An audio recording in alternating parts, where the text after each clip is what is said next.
Let me know that you do care. Makes me laugh, makes me feel close to you. Wish that you can see my heart so that you'll understand. I wish you feel the way I feel for you. Open up your heart and lead me through. Keep on waiting, hope that my dreams came true. My love was meant for you. Take my hand, never let go.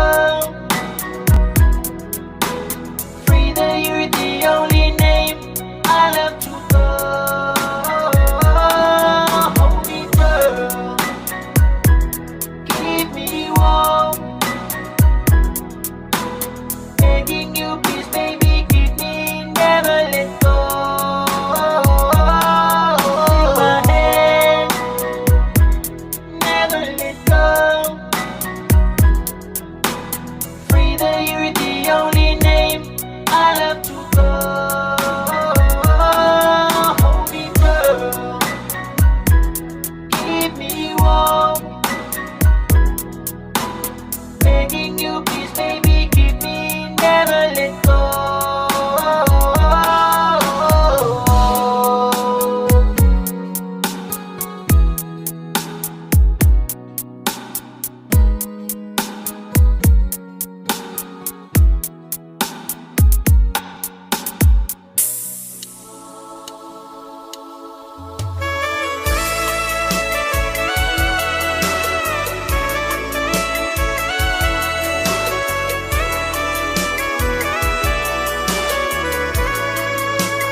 For each time I live for long, I know for all my phone, I let time I for changa.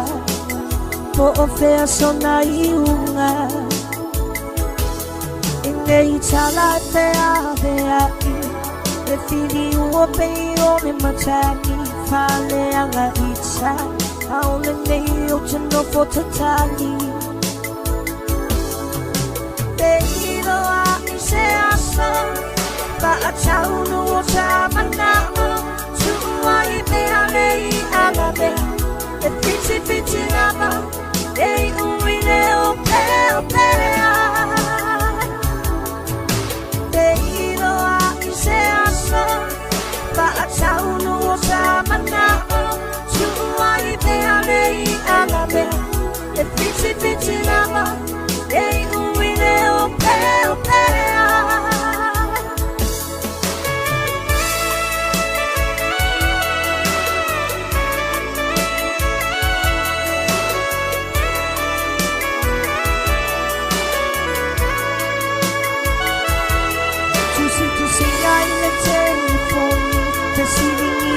So far amau na tatu na tala se ia banga na leoti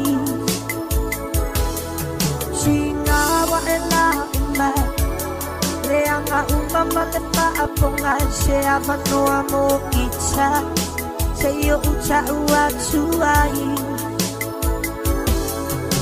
te ino a se asa pa atau no sa mana. Why they are lay agabe. The fitty lava. They only know play. They know I say I saw. But I tell no what's happening now. To why they are lay agabe. The fitty lava. They only know play.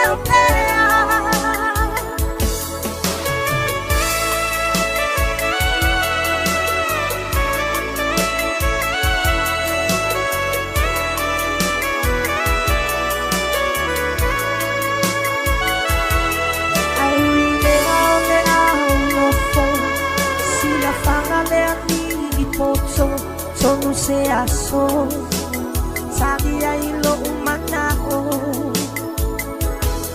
te silingia matani tisanga po lelaki se ita mai ya ita uteno fotatani te ilo a se aso pa ataunu o sa manao tuai pe alei alabe le piti lava ei uine o pe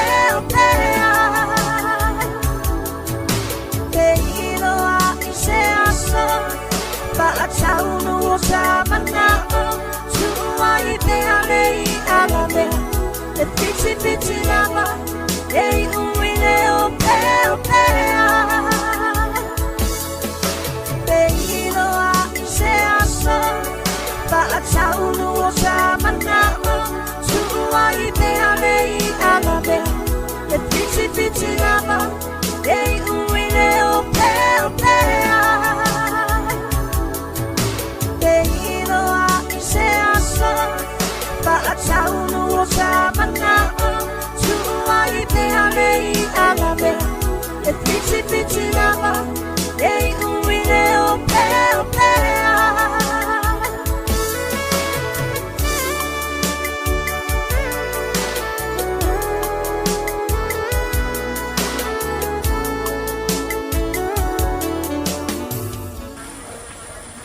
Whātalo whero tātu o tunu i le whae unga o le vai aso mua le tausanga whaurua o lua lima. Tātu mafuta ma wheroa i le whae unga o le vai aso. Ia wāfo i le whae ua wino le tautua le nei tausanga whau. Si mai le whae whonga, tala tau longo mai lo tātu o tunu. O le o whae rolo tele le minstau whātu anga ma whai ngā whaiva. Le sunga la auli le watea polata i wāfo si Smith. I lunga o walo visota inga te le vavavele api o folinga. Le whai ai leo ni morianga whaasanga i Aoteia. Ma o le asfareile mua le nei o Januari lua o lua lima, wanga i atuai le minstai le ofisa autua leo i pia, mo le whaia o ia morianga. I le saunanga whalawa i tere le sunga la auli i lunga o walo viso ta inga tele vavave, na ia whai lo ai o le mata upu le whai valewe tau ta vale, na fia ai le soi fua o tu au maletino, o le mafu anga leo morianga leo na tele o si le fia, po a tonu ia morianga ai pe fia. Samoa, ele ai se me lilo i lalo le mata o le la. Ele ai fo i se po ele au. El tonu e iai li tai au malama. Pasino mai ele atua na te whaataunu i nai lana mi o tonu i le mata upu le nei. I tai ele malo lo le li o le lalo langi. Tau ma fai pea na oso whainga ina ia vea le mea sao. E a vea ma mea se. Ai a vea le mea se e fai ma mea sao. O mana tuai ina ia longo puia lii, e pa ia ma le mamalu o le tātou atunu. I le tūlanga ua o iai le mata upu le nei. Pasi sila alo ia tuai ina ia toa pe le tai, ma ia malu le vai lau whafafonga i le nei tūlao le fiafi. Le aso a tai au i le tau le se fulu, le au o atuai na tanga aluenga leo. E whaatino morianga e whaasanga i a te au. Ona o le mata upu le nei. I le maliu ai o le alo i atu au Martino. O ni upu manitala sa whela vasai. I lunga o penga o whaamtalanga ma televisi whaasalalau. E ala i le tau mawhai le sue ina. Ma le tau mawhai pea ina ia manino le mato le vai. E maua ai le aunga ma le wha moe o le mata upu le nei. Samoa malau whaafonga mai. E le tau ngofia i tu waso whapenei. Aisia, e tā liu ai popo e lango le mai tau le tunu. I lo wala wina o au nei o le sui fai pule. O le tu malo ngā ngai whamaunga numero tolu. O au, o le sui taitai o le vaenga whau whai whātua i le tua sa mawatasi. O au foi o le taitai whono. O le ainga o le whātua i le tua sa mawatasi. Ma o au foi o le minista o le kapeneta o whātuanga o whainga whaipa. Tau tala ma le ava ma le whaaloalo e asua sotuai vai malu i puenga i lau whaafonga mai i lo ua fianga i le nei matau. Moria ia o leo ina ia saili le ami o tonu a wā le mataupu le maliu wai o tu au. Le minsta o whaatoanga ma whai ngā whaiva, le sunga la auri le watea polata i vau fosi Smith, e lona whaalawi loa ino morianga leo le a whaia ia te ia. O le masino meo le tausanga nei wa whaatulanga, e sue ai morianga o isi tangata e to lima, E au fiei le fai pule o salinga tasi o lo tua ia foi. I ni mōri anga sori tū la fono e feso tai. I le whara velewe tau ta vale na maliwai tu au ma le tino. Wa amata le tau sanga fōu le whara maluai o teu tau ngā fōu o tū la fono. E wha ngai o iai le ta alonga o le ponesi. Le e fia le to tele ta aloai. O ni teu tau ngā o wha iloa i le pūlenga o ta alonga o petinga Samoa. Na mawhai o na fausia le mai au ni wha tele noanga. Na whaia lea i le motu o polu masawai. I le aso se furu ma le aso se furu lua o te sema. O le tau sanga le te nei. Wa wha mawhai lea tū la fono o le matua te tau. O na talo sanga se lai sene mo le whaia o le ponesi. Ma ia wha ngai o ia mai fo i le no fuanga. O i to tonu o le lai sene. Wa tapu ai ma wha sao na toe whaia ni to tongi o ni tangata e ngā lulue. I le whaia o le ponesi. Se tasi foi o ai inga ua le te tau, o na toe wha ngai o ia se ponesi se tūlanga wha pisi nisi. Wa wha sai foi o na toe taa aru ni tangata e luas futasi te usanga malalo ifo le mātutua. Ma ua sa foi o na toe wha o ngani tangata, e luas futasi te usanga malalo ifo, e fe soa soani le wha ngai o ia o le ta longa. Wa ia mai foi ia tū la fono, le tau o le nu mela e wha tau wai e 5 tā la. Ma le manu malo e se lau luas fu 5 tā la, ai o le tupe mamā mō le o wha ngai o ia, le laisene ponesi e 5 se fulu tā la. Wa iei fo i lea ia ingo ia tū la fono, e te tau o na maua le manu malo i le aso ma le teime maua i le nu melo le ponesi, ma ia le si lia i le luas fulu whai tū la. Stasi rau mafua anga pe ona si la fia, e vevesi ei tangata tā alo manisi o le au fai ponesi, o na se inu melo le loto le fiafio le stonai, sa wai ma le nu melo le ponesi, ai o nisi manu malo e fatoa maua i le isi aso, ia po le isi va i aso e se so ai, ia ma le fiu e turi wa le maua, pe maua foi, ai o na o se vaenga o le se leni o le manu malo. Wa matua tapu ma wha asau na toi wha o ngā, so se awala wha teknolosi e mamori e le tupe o le manu malo. O lona winga e tu usao i le ao le tangata o manu malo lana se leni, i le teimi ua mae au na se iai nu melo le loto ma maua i le ponesi. O le asalulu le asamua mua i anu wari o le neitau sanga fōru o olua 5, na amata wha malua i e teu teunga o tū la fono o lea tā longa. O lona winga o le sei mua le loto le asatona i o le vāia sonei, e te tau na usi ta ia le au whai ponesi, teu teunga fau o le tū la fono o lea tā longa whai tupe. O le whenga e o le tātu o tanu maso wha ilonga ina, i le tau amata i o le neitau sanga fōu, ai teia le wha afafonga ma le sila i le tala wha noa noa, i le vala au pa ia le matei siri i se tasi o tamani i lawi loa, i wha fianga o le whaifale i tu mali e, o le tō whata a vau mali i petelo o Samoa. E i loa tele o ia na suafa mua o petelo, a wana paula valeo le petelo e malia na whale eitu. O se wha asalaunga i lunga o penga ta wha ilangi, na wha tala no ai o ia i se tau sanga i le ima mau atu, na ia wha matalaila na tāleni o se mea alofa mai le atua, sa fesoa soani i le 5 vai o lona ainga i Samoa. O se tāleni fo ina ia fesoa soani ai, i le tele o ngā luenga o malu e kālesia, le ana lātou ave o ia i malanga e whaafia ai, ona o le sā ilingo ni se leni. O aso whailunga ina o le tātou malo e pe o tuto tasi, whapea le te wila, o nisi o sā uninga sā masani, ona whaafia ai pe telo po le tō wha ta vau mani. O lo lava tangata ia sa ola mai le fioanga le o whale a puna i pia. Ia o whialo loa ia lea i le neila lo langi ma mai le tāleni o le mea lo whale tuana mai a teau. O na o whialo loa e role si au tāleni. Ia o le whale mua no whaia i Samoa o whasa. O le whasa me tisina mua o whaia i le nuu leo puipa o e whai o loto pā. Ia so atua i ma le whasa loto me tisi fwoi nā o whai ke oistua inga leo i upeli inga i sinamona. Ia alu atua e ai tua isi nuu e eisa langi, alu atua e tua i whalalili le kale si o pope. Ia saua i loto whanga.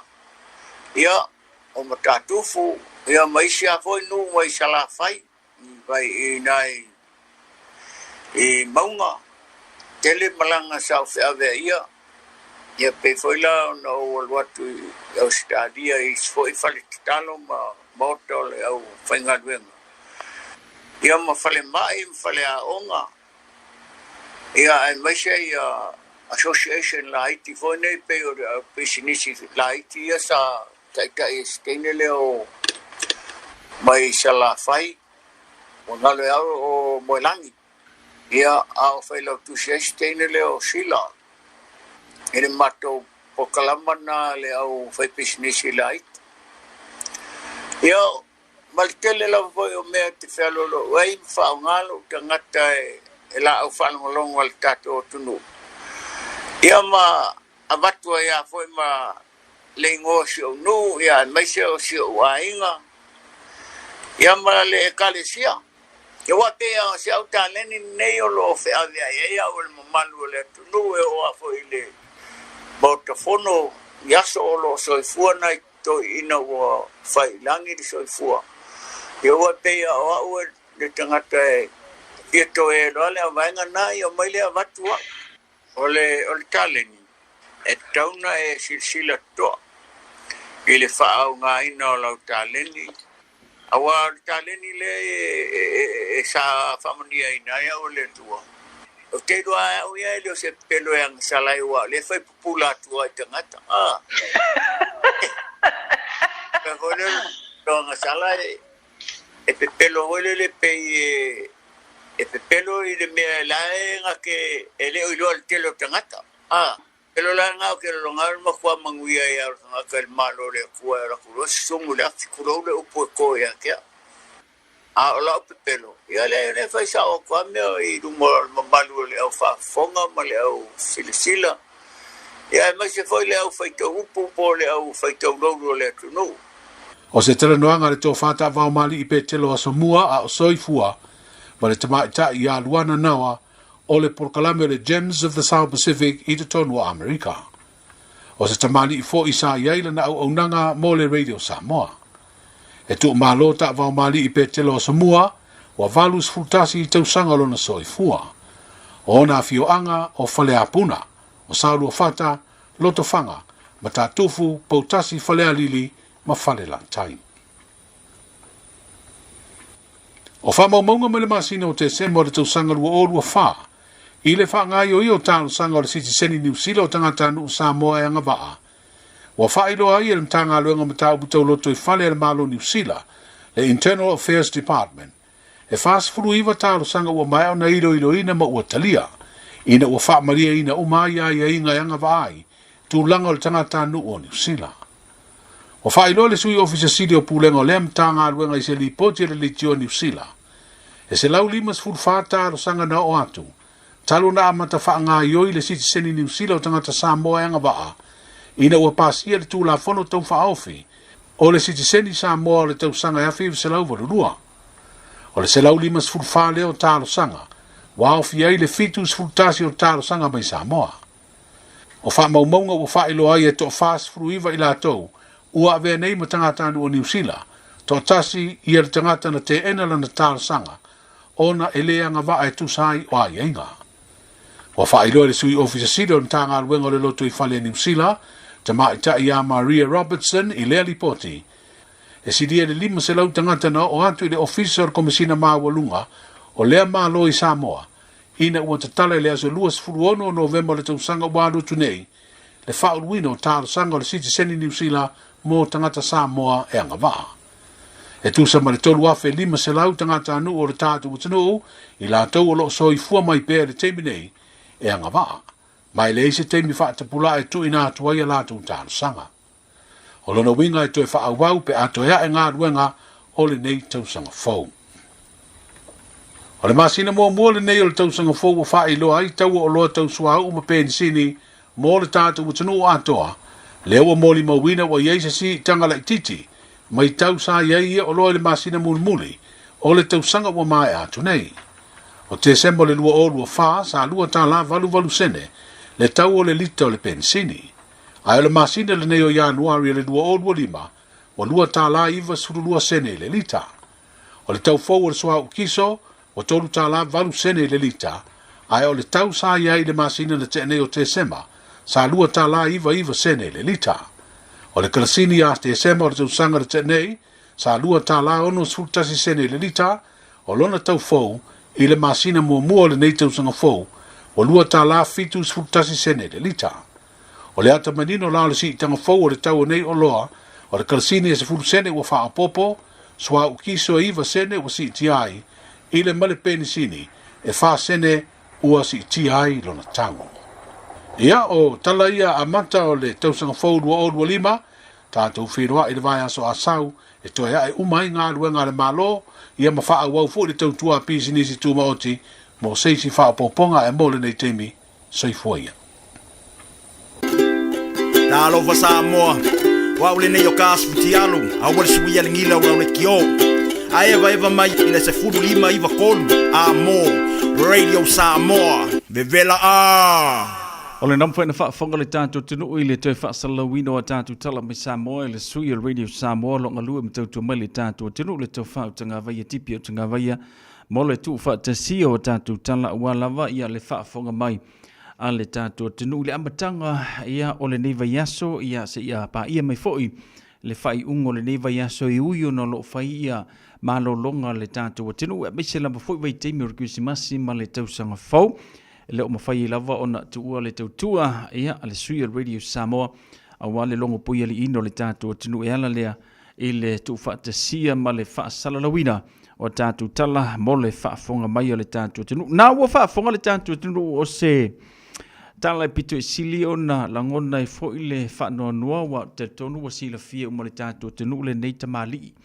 Ia pei ona iai ia whaafifianga whaafale eitu ia pei ona lawi loa ai te tono le tātou tunu, te tono ni usila, ia so se aku ngua, wale na amata ona whialua ia petelo, tātou tala noi le suafa petelo wai pei one to tele ilantu usila fia, ia mailon suafa matai a tawa o mali, ia au tūlanga la pei one iai, o le telo wha fianga, na whialua ia le neita mali, o le fausia ina leo maru.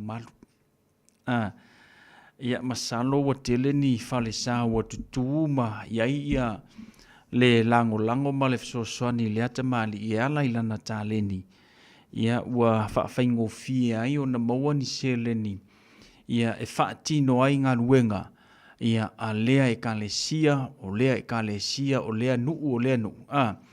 Misalo le tūlanga fwoi nei, maua i fwoi le manuia. Ia le fwoi tamali i mai le tua, ia se iho o lama fwoi na malanga ma au mau i Amerika.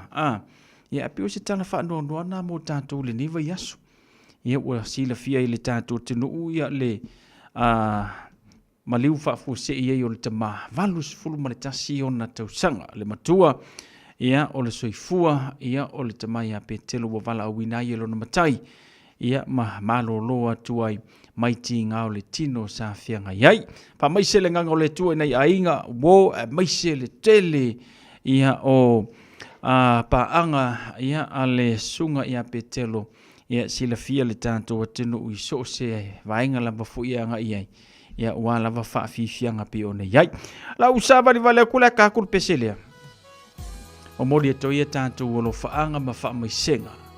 Ia i ainga loto whanoa noa o wau mapaanga ia ale nei fui tamali o le tātou o tinu. Fui meila ia lea tātou whaanga solo mtalabea le tātou porkala mea le musika ia o manawanga luenga o le nei fui vanga o le a fiafi ia male tau tual Radio Samoa sfulima i vatolu amo ina ua se fulu ono minuti o te alfitu.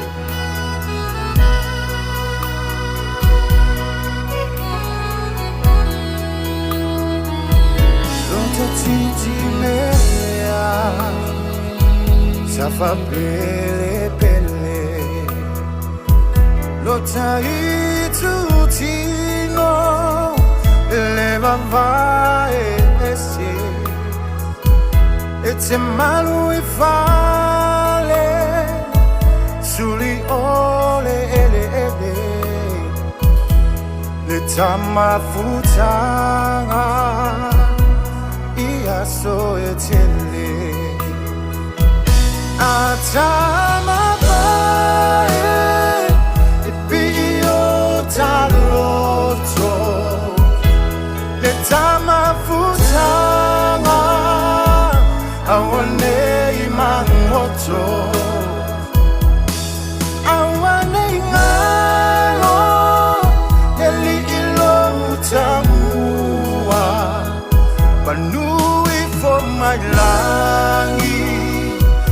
Io lagu fanua Wale o sewo A o sewo somoni Itale tu fanua O inu lo fa maoni Pungala au matala Pua ina le manongi E io fofonga fo Ile oli oli Atama pae E pio taloto Le tama futanga Awane imangoto Awane ngalo Neli ilo utamua Manui for my langi Iyo ulangu fanua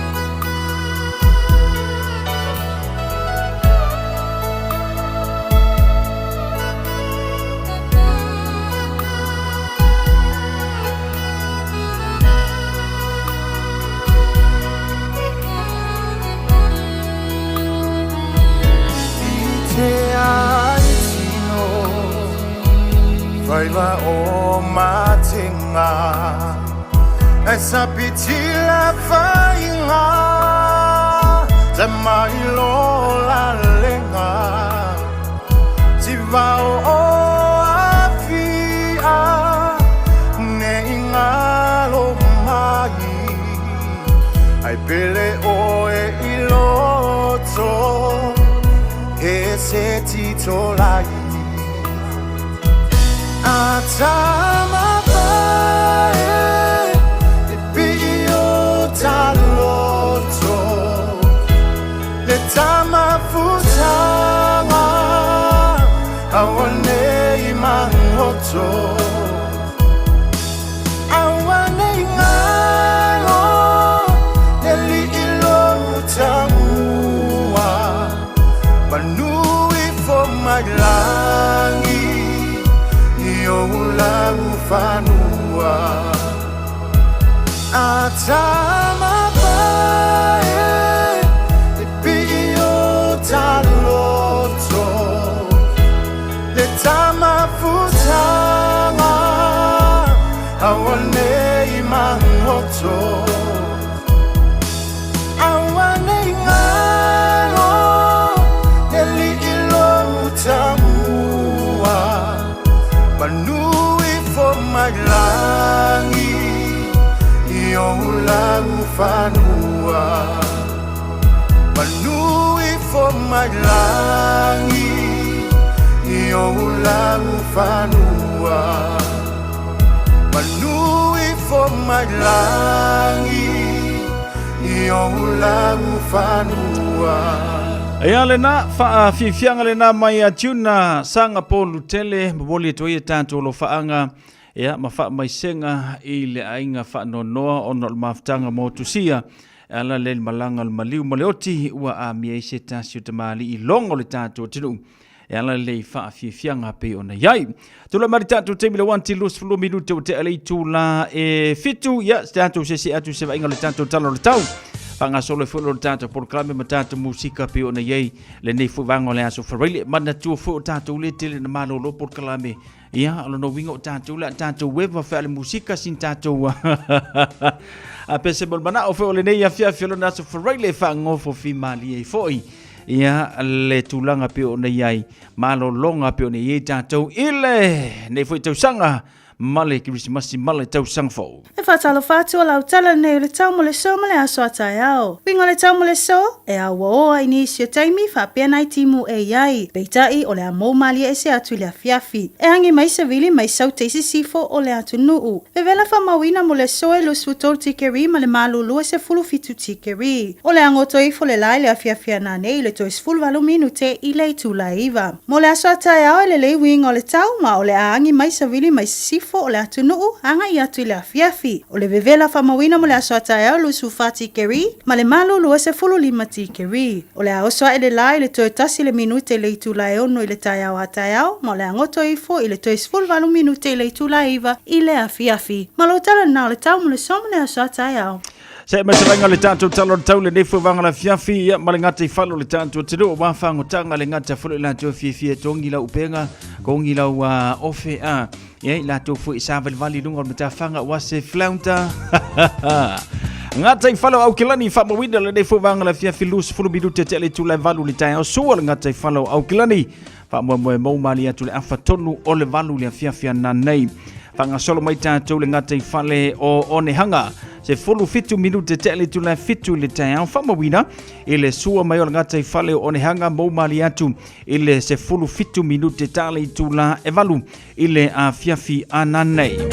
O le no whanga au kilani whamawina le nefu wanga la fiafi ma le talo le ngata i whale pe ona i tātou whanga solo mai tātou se vaenga i manu kau hea ti leo ti tuna toi le vaenga lea ile nei fo ia fiafi lus fulu minute te ali tulai ono ile tai au fa pe mai Yesua le ngata i fale o manu kau hetsa mo mariatu ile lua se fulu lima minute te ali tula e ono ile a fiafi o le so ya ma le no fanga pe ona ia muri wai pinti le fa mawina ile nei fo vanga le fiafi fa mai makua ma ngai le ka le no finga faiva ina sua le ngata i fale ile afa tonu o le fitu le tai au ia fa penanto e mo mali atu le lus fulu minute tana valu ile poa nanei kalena fainga faiva langi leile so fa penata au fanga solo atu ile asu sa songa fua mala solua ia le fa mesiva ngale mata ngofie ia le kalena fainga faiva pe ona awina mai mo tatou fanga solo ia fufuanga ole fai unga ole nei foi vaiaso ia ole talala na ole tau male ngata i falo le tatou tinu kalena fainga faiva report melo fisa vai tau i au kilani.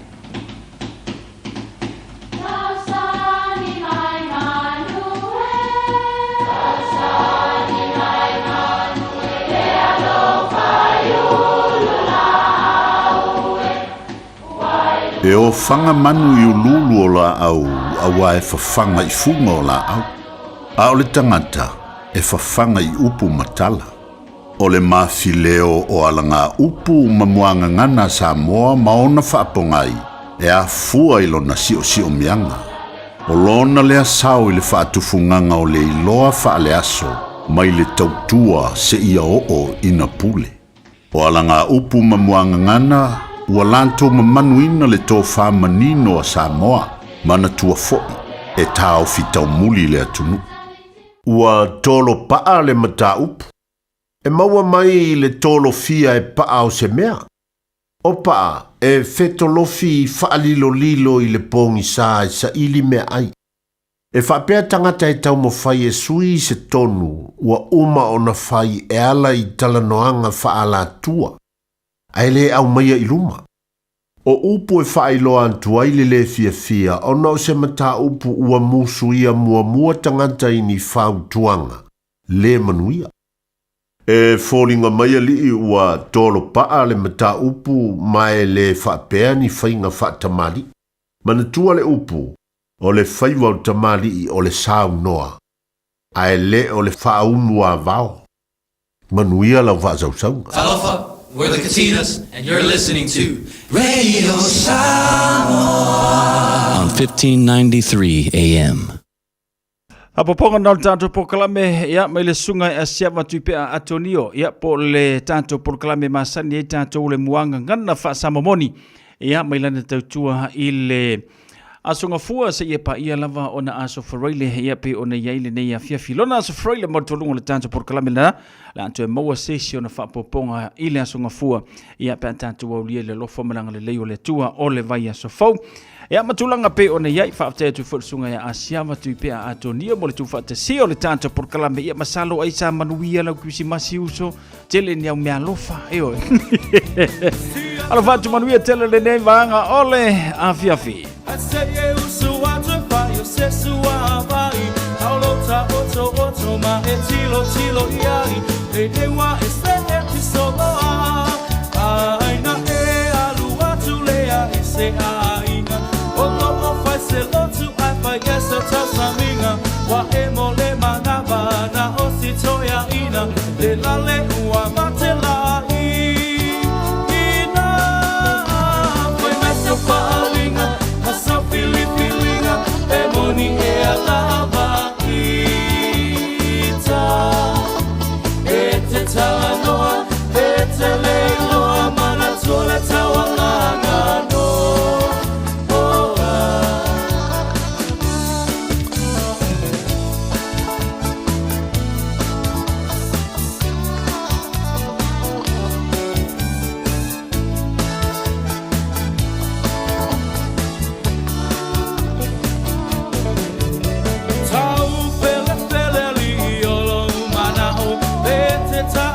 Ete fia o aku Wa e whama walunga Le poto wa e mawa Le ai maso wha au tau Tau wa avea Oi ma filio le whai te au O whai ma whaia o ngā wami O ngā le tantau Wa pule le au moe Ma lofie ka upoe Ai ino sia ai lava o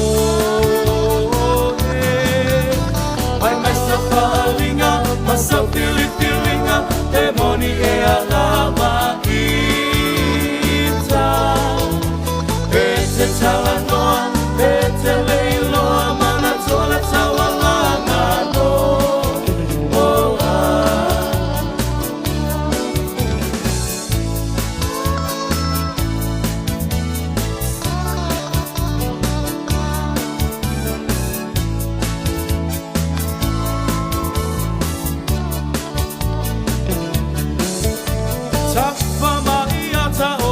Veao anu ole vao wa vao ono upito ie tonga fao a ato ata oto ifo o mai pupula vale ile po atoa o vivo lo tina ilo fa aso moa o lo pia via ma lo pia iloa a inasia ilo uiko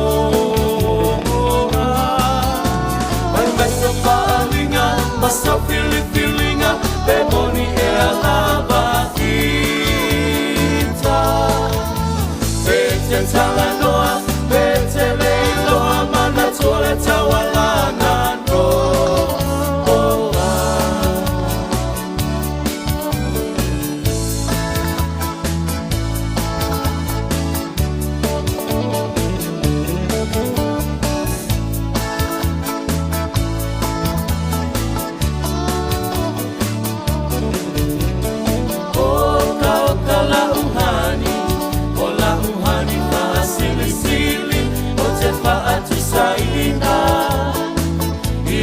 Apa ela vi o se pisu posili o se masike que mai piti o sina sapasui o ni tomato manifi afai lava uatonu lo fina ngalo tapa ipo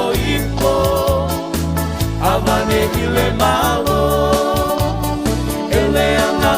Atua, etele aile ti Apollo, te fai sau pepe, ole pepe, ole po.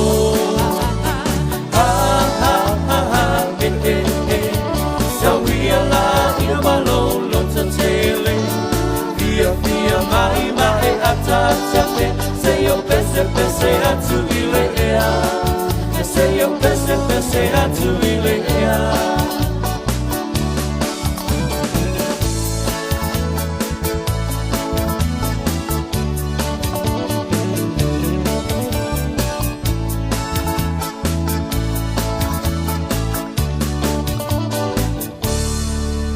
Nai whawhiwhianga seu whiwhloi mō tātou i le nei fuwanga la whiawhi ma le tautua le Radio Samoa se fulurima iwa tolu a mo. Ina ua tulai ma le tātou teimi le wanti lea ua lua se fulu malvalu minuta toa na tāna o le tula e valu. Whatalo whana ia tātou wau ma paanga le mafuta mo le nei a whiawhi whatalo whatuia a Amelia Mikaele. Whawatele whatasi mai Amelia paanga masani o le tātou tautua. Whatalo whatu fo i a Winnie Fareti na umea Yosefa. Manor so ifumanuia whawatele whatasi mai alofa tele mo oi masiwainga.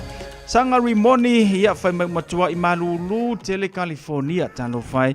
Alo vatu a sanga rimoni ia maua pele mawhanwhana o le tino le nei a whiawhi. Ia wale mai tau watu makoi makau kia le kou Malulu ngau iai. Ia kau whio lolo Malulu o mātou i Malulu ai ia kai mie. Fuilele ko uruenga i aisalaiki. Ia le Malulu o oto i le mawhai na whatu salia. Ia i le mele i mātou te mele nei. Ia o mako foi le mawhanwhanga. Le fōngua kele ngā mako eva ma. Ia maua le soifua manolo ina. Ia mo lausunga sanga rimoni malainga. Patalo fatu foi a semi tu ia tua. Whawtele whatasi mai le nei a whiawhi male tātou porkalame. Ia male tautua ale Radio Samoa se fululima i watolu a mo. Franco Silia whawtele whatasi mai. Alofa tele mo e malainga le mafuta mai lunga le tātou YouTube channel. Ia male tūlanga peo nei e tātou whawhiwhianga le Radio Samoa se fululima i watolu a mo. Ele nei whawanga la whiawhi ia ma tātou musika su whiwhroi wala wafo i whianga i le tātou tinu ma tā whaonga mai vai vanga. Mese ngā tōlo whianga i mga luenga pei o nei iei mātou lo ngā nulua pea. Le manolo ai mas. Vai sola e tau e vatu i le taulanga. Su i le paati se so e sia ki poka se ki au vali. Shoot, so e paasi sa o lai titina i o lau mata. O le teino le ata. Tau loe le ato la a i le awala patu le pasi. O mata umalava o le pase se ua ave le tama i tai. Le mata ti o ata to e paasi sa o le ulu.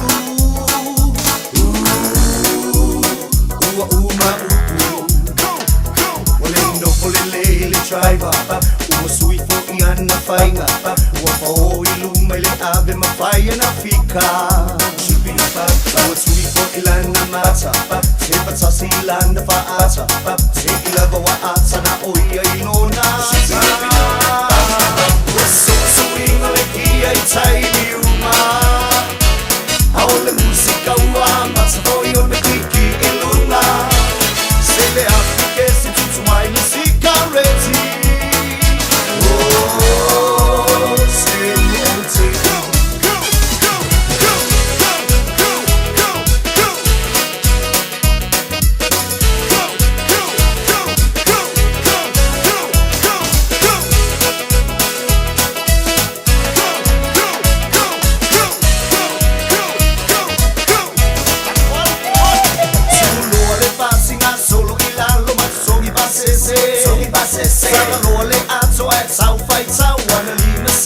Shoot, ai musu ane lo le supo kako. E ala chala. Alu e ilalo. So e sipile ato amo ile tawa utu ilunga masau. Na me baka tai masiana atsa paka se tangata. Shubidi ba aole ave pasi ufa a ibilona mata. Pase se le ata. Ua amilo i le taulanga. Ua le mafo i le aso ua sau le mo le manaba. Ai musu e te tala le aso. Lai au tilo mai tangata. I roko lava i te keke pua e le maua lava. Tui le la a pasa o loa i le maketi. Lua pani keke ai nule pai patali e tamaiti. Tau mana mana mapaka seki emo mata.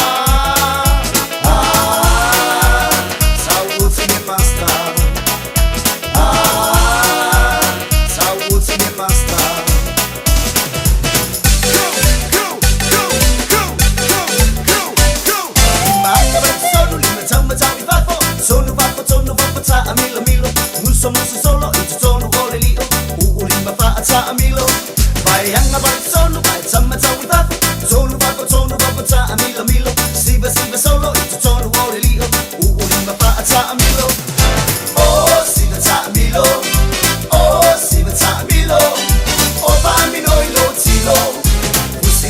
panga i tonu o le lio.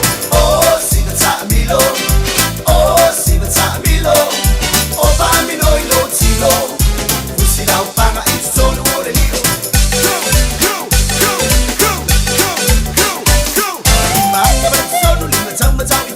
Sono vafo ta amilo milo. Muso solo itu sono ole lio. Lima fa ta amilo. Bayang abal sono bay sama ta wi vafo. Sono vafo ta amilo milo. Siva solo itu sono ole lio. Lima fa ta amilo. Oh siva ta amilo. Oh siva ta amilo. O pa mi no ilo tilo. Usi lau panga itu sono ole lio. Oh siva ta amilo. Oh siva ta amilo. O pa mi no ilo tilo. Usi lau panga itu sono ole lio.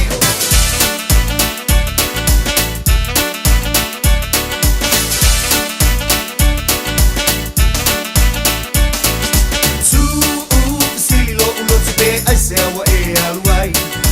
Oh, la mona I love, live bye bye. Salu lava ona e alu le manong boy. O se mea e ai. O le tu salava pe o le tama sani ai. Ma fa wile lo sa se lo tomo oi. Se di mau le maputanga. Ha ole o le toiva ai oi. Soy po ngai lo insala pele. Io walo pa awa e te alu e se. Ua o ma i manatsu ina ua e alu. Ua o ma i manatsu ina ua e alu. I want you to tell me why you walk out on me. I'm so lonesome every day. I want you to know that since you walk out on me, nothing seems to be the same way. Think about the love that burns within my heart for you. Good times we had before you went away from me.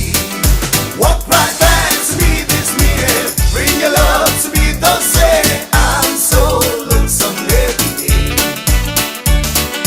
I'm so lonesome every day.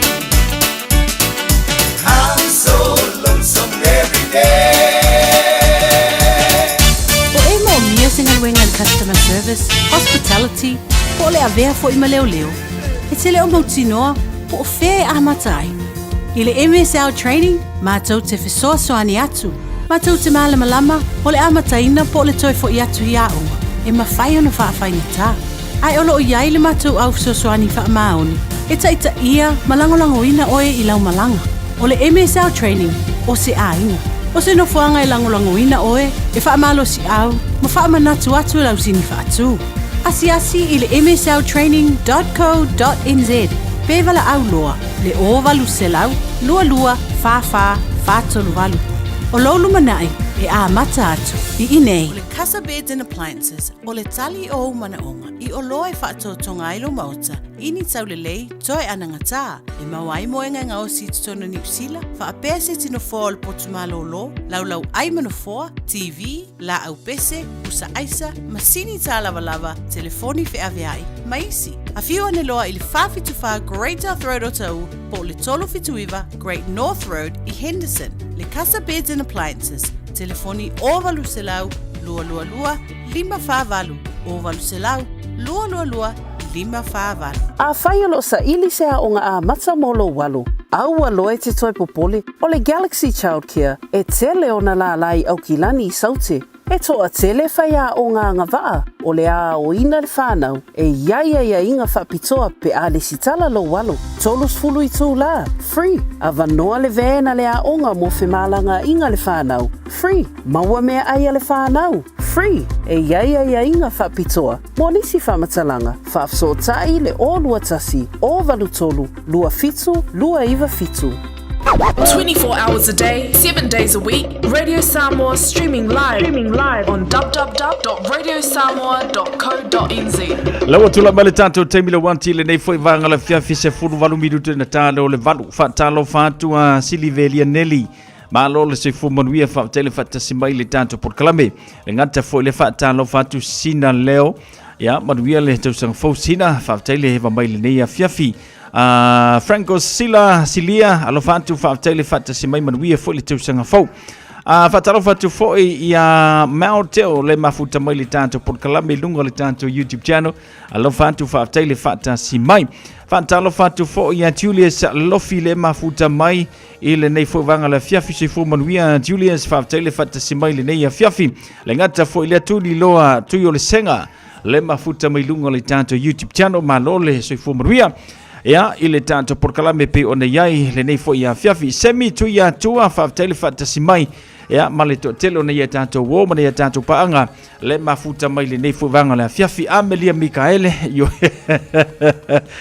ya ona fiafi fo ya ole elengi se kama sa wanga elengi ya malekara iyo kungi mesinga ngiangi fo ila ya o male no vivesi ole asfroile ya la ko ai puliane o po fe kongilo vai anga vale a fe kongilo vai kamakau ya kwa ilo ai fo yo o manga ia la fia la tu la so really manole so fumaria manole heva mano for ngalu e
le lau ava Malo makati o tele do a tuo mata Akuava pangua wali lau puti suya Toi mo kodi Wahe mono gila kumusele hama la koe ina Say my boy lau ina Hey ua e makamaka ina Waile le lau ambio Oe ge vali licha Uia le waila ala Oko oko solo ole awala Hey te vale ke keo Ala boy e alasa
Bye, Daddy. I love you, Daddy.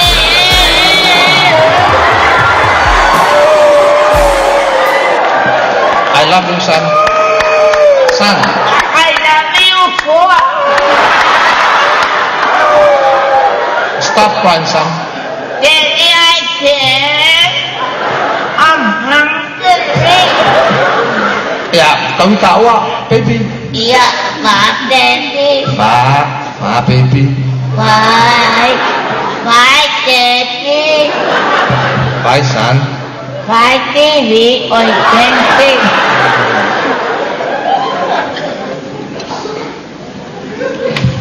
Bye, Daddy. Bye, son. Bye, Daddy. Wala na ba? Wala pa yun. Ilisip niyo sa mga karani. Baka may nasa mo ba pati? Ya? Wala masingi. Mo may masingi ya pangyayari at casino. Makanya na wala ka rin mo wala kaungan. Usu le po, ay faano iyo ito. Alam niya ngayon, soy yaman po.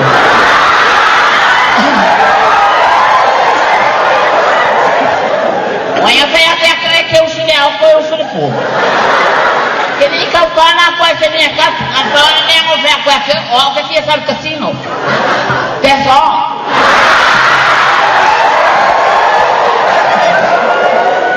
Ora mga po, o kamalo ba, niya kamalo rin tulungo. E kaya kaya nga rin, o wafu ako. Mayroon ko siya rin kinanga, mayroon ang mumbia. O ko siya. O meron na okay na fakuya, o nasa sabo, o wata sino. Ilisip niya nga ako si may purko ay nga, okay nga. May tino ang liyan, defo, okay ang musting.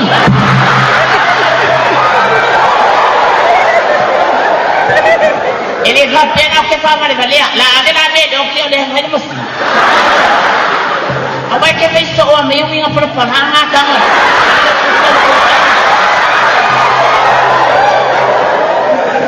Oleh singa yang kalau benefit, bayo ke bila kun fare kal kamalay. La ka ni ofia. Langaw ka nga liya sa kasuin na sikiu markale de kulto mo tsay. Mo faya kule mo ko ko niya el kananga wa. Kani nga nga ke fadi ma sale fadi meu nga liya nga ay man wala ko. Kamma fa ko. Sau lo boleh sangat ni ayah sau dia ayah ini apa itu?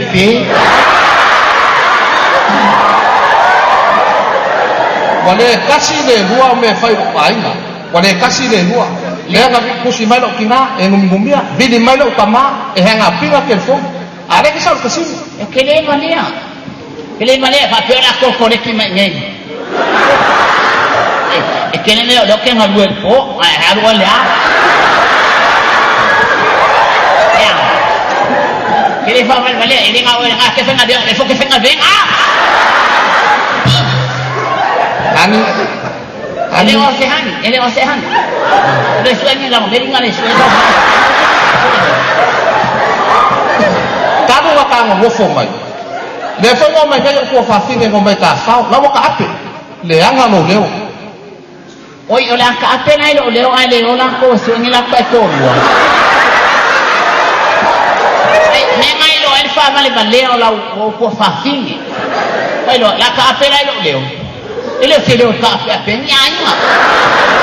Olo wa leo yang ka ngofa olo leo ale malo boy. Ea whawhiwhianga, ea mai le tama u wha ilangi le wholaunga mana tua I pia o ia. Le ia se mea lenga ka ape fua, o e su e ko olua le me sininga makau. Le se mea le funga ka ape fua. Ko put pisa o le ka ape fua. Su e la varkanga ka ia la makangon nge kau sa. Ansa le 20 minutos tan malu.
Lupa nanti amat lain.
Ia wanti la ia. O le alofa le na ia puna mai pea I lo tava. Fusia I pea le tā mafutanga. Se ia o lava I luti. Ioi, o lava nge I se mafukanga I wha le kongu mo le amakanga kau tau. Ia ku mau pea kou mafukanga I le alofa o le tasi I le isi. Ioi. Amelia Mikaele wika fio la e ala vatu vaftaile vata si mai. Fale ulu Francis Sua fatalo fantu lava ma le falo alo penise ta'avili ma alo le seifu maruia fatalo fatu fo le tanto porkalame ya Ami Roberts faftaile vata si mai. Ami fatalo fatu fo sina leo ma le totelo ne ya tanto pa anga le mafuta mai ile ne ya fiafi fatalo fatu ya le alofio ana le ya taua fritten le mafuta mai manuia le tausanga fau le alofio ana laine tawa I fatalo fatu ma lo le seifu maruia faftaile vata si mai lunga le tanto YouTube channel le ngata fo ilea Silivelia Nelly ma lo le seifu maruia ia fatalo fatu fo ia Franco Zasilia ma lo le seifu maruia Mount Te Olunga le tanto YouTube channel fatalo fatu fo ia Tuli Loa tui o le senga le mafuta mai lunga le tanto YouTube channel manuia le tausanga fau Tuli Loa Julius Lofi fatalo fatu Julius After fata si mai le nei fu vanga le fiafi ya le ngata fo ile fatalo fatu ya semi tu ya tua senga rimoni male to telo tato pa anga le mafuta mai ile nei fu vanga le fiafi fa manu ya tu le tausanga fo se uso pap ngasio alo fatu brother fa tele fata si mai le nei fiafi fa mo na manu ya oi ya ma show ainga le nei fo ya fiafi male tato por kalame senorita semu fenunuti fatalo fatu mai Brisbane au Italia manu ya le tausanga fo senorita Faftaile fata simai alo fatu mo oi masio ainga faftai foi leva mai ile tautu al radio Samoa se furulima iva tolu amo ya bale tanto musika le dei foi ya fiafi ida ua tasile minuti o televano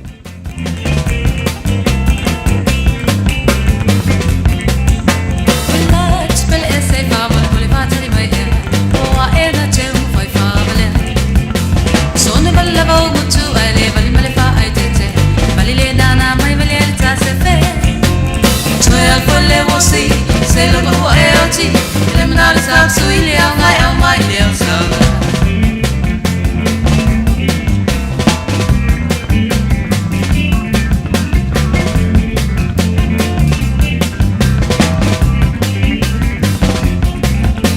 Oi la spel e sa se ta fa so soina o si o de tu si bala wina U tumlo atoi ni bo si ba rock and roll I will go there ole papio fue le voici, c'est le nouveau LT.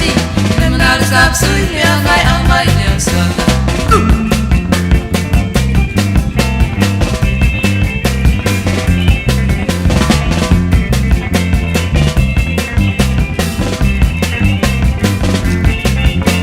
Samoa, monio si vole malama, solo in lui tu malama.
tuma e alu e papio asa wai fia ai e ototo ai ina sei fala tuma sei yo tu italiano joy al foi le wosi sei lungo ua e oti le manada kapsu ile angai au mai e sala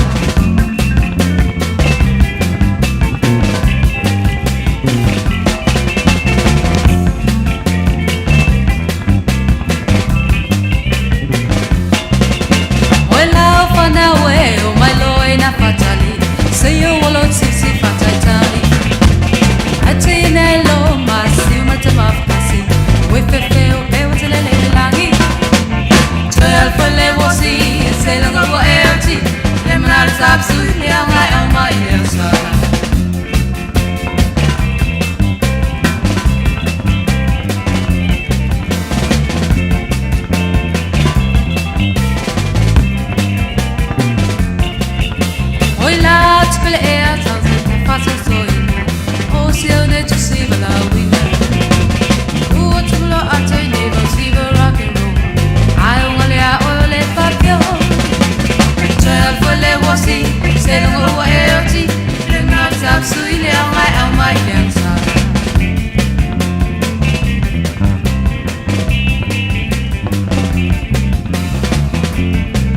Mai va fifianga o le nei foi vanga la fiafi mai le penino tia fau. Ya matulanga pe ona e tato fa fifianga le nefe. E ei la upa anga po la wole fatasi mai lungo le tato leina fia fa manatu. Ya ma toi fa manatu masanga fa manatu pe mo tato. Le tulanga o le me te tauna e pakai. O le lana fa manatu mai sa wole. O longa fainga ka o faisi kaunga ka o le paka. A le la tala no atu i la wole. Po le ale kwa inga pakale kere nga kaunka. A uke ilo fo le pakale kere nga whaangai kako. O le moka maka ukia e ka keo akua e le mwhinga kako pakai. Ai kako pakai ya. Wo mana o le sau lunga sia wole. Toi wha manatu mo tatou. Le tā ua tele. Le awangi e pakale. Tā lofa, manuia le tau sanga fau sau so. Malo se fumou ela escuma pessoa tal, a baile. Então só fou a mulher aí o telendo malo. Kula nga ping tatela no ai. Ya o mea no fa masani lava fo kisi masima le tau sanga fau. O le si kaimi wa kakala aku o manga ia le mea no. Ya e ka ke fia on o aso ani o aso mea fainga mea no. O la lava le mea wa kamaua. Ia kalia ma whawhetai le li, ia ma whawhetai le tangata Samoa mela ka mea lofa wa manga ia ika nge kausang. Ai tau le rea o te matalo ia ngai tele mea lofa. Wa le sika nga kai vakulo le mea lofa ele fifi, pe fo le lo whaari. Ia, ai o le tā ua waso wapeni, o le lava le mea wa e maua whawhetai le atua mo le nā tangata wa mana ia o e ala i se mea lofa. Mwha mo sa kere fo ngia mea lofa. Ya, o mea lofa al whaingal wenga lava whangai ta Al mea siri nam tāua. Mawale o nama sa makiro kota ia le ngala. Tāua tele le vaenga lena e te mo whai e whailo mai, a se i tāta tala noa. Ina ia ma whai ona tue wha manatu le tātou tenu. A mai se le wa tātou i le amatanga o le tausanga. Ia, e sa o le sangoanga sau. O te whaingal wenga i lalo le corrections. O le matekon kalakela mātou e wa ia e la wali whai whalongo tāmala tō ankle bracelet. Ia. Ale ala wa kon ba subcontract ma ko i lalo le disability parking. Zala ma to lo wa ia pakai disabled parking. Ia. Ya, ai ole whano noa. Ya, matia tu haile woni to tele tato Samoa. Tato le Pacific la le Pacific Island. Ya, se rolo anga tonga malamba. Ya. Al whainga tau tato lang tangata.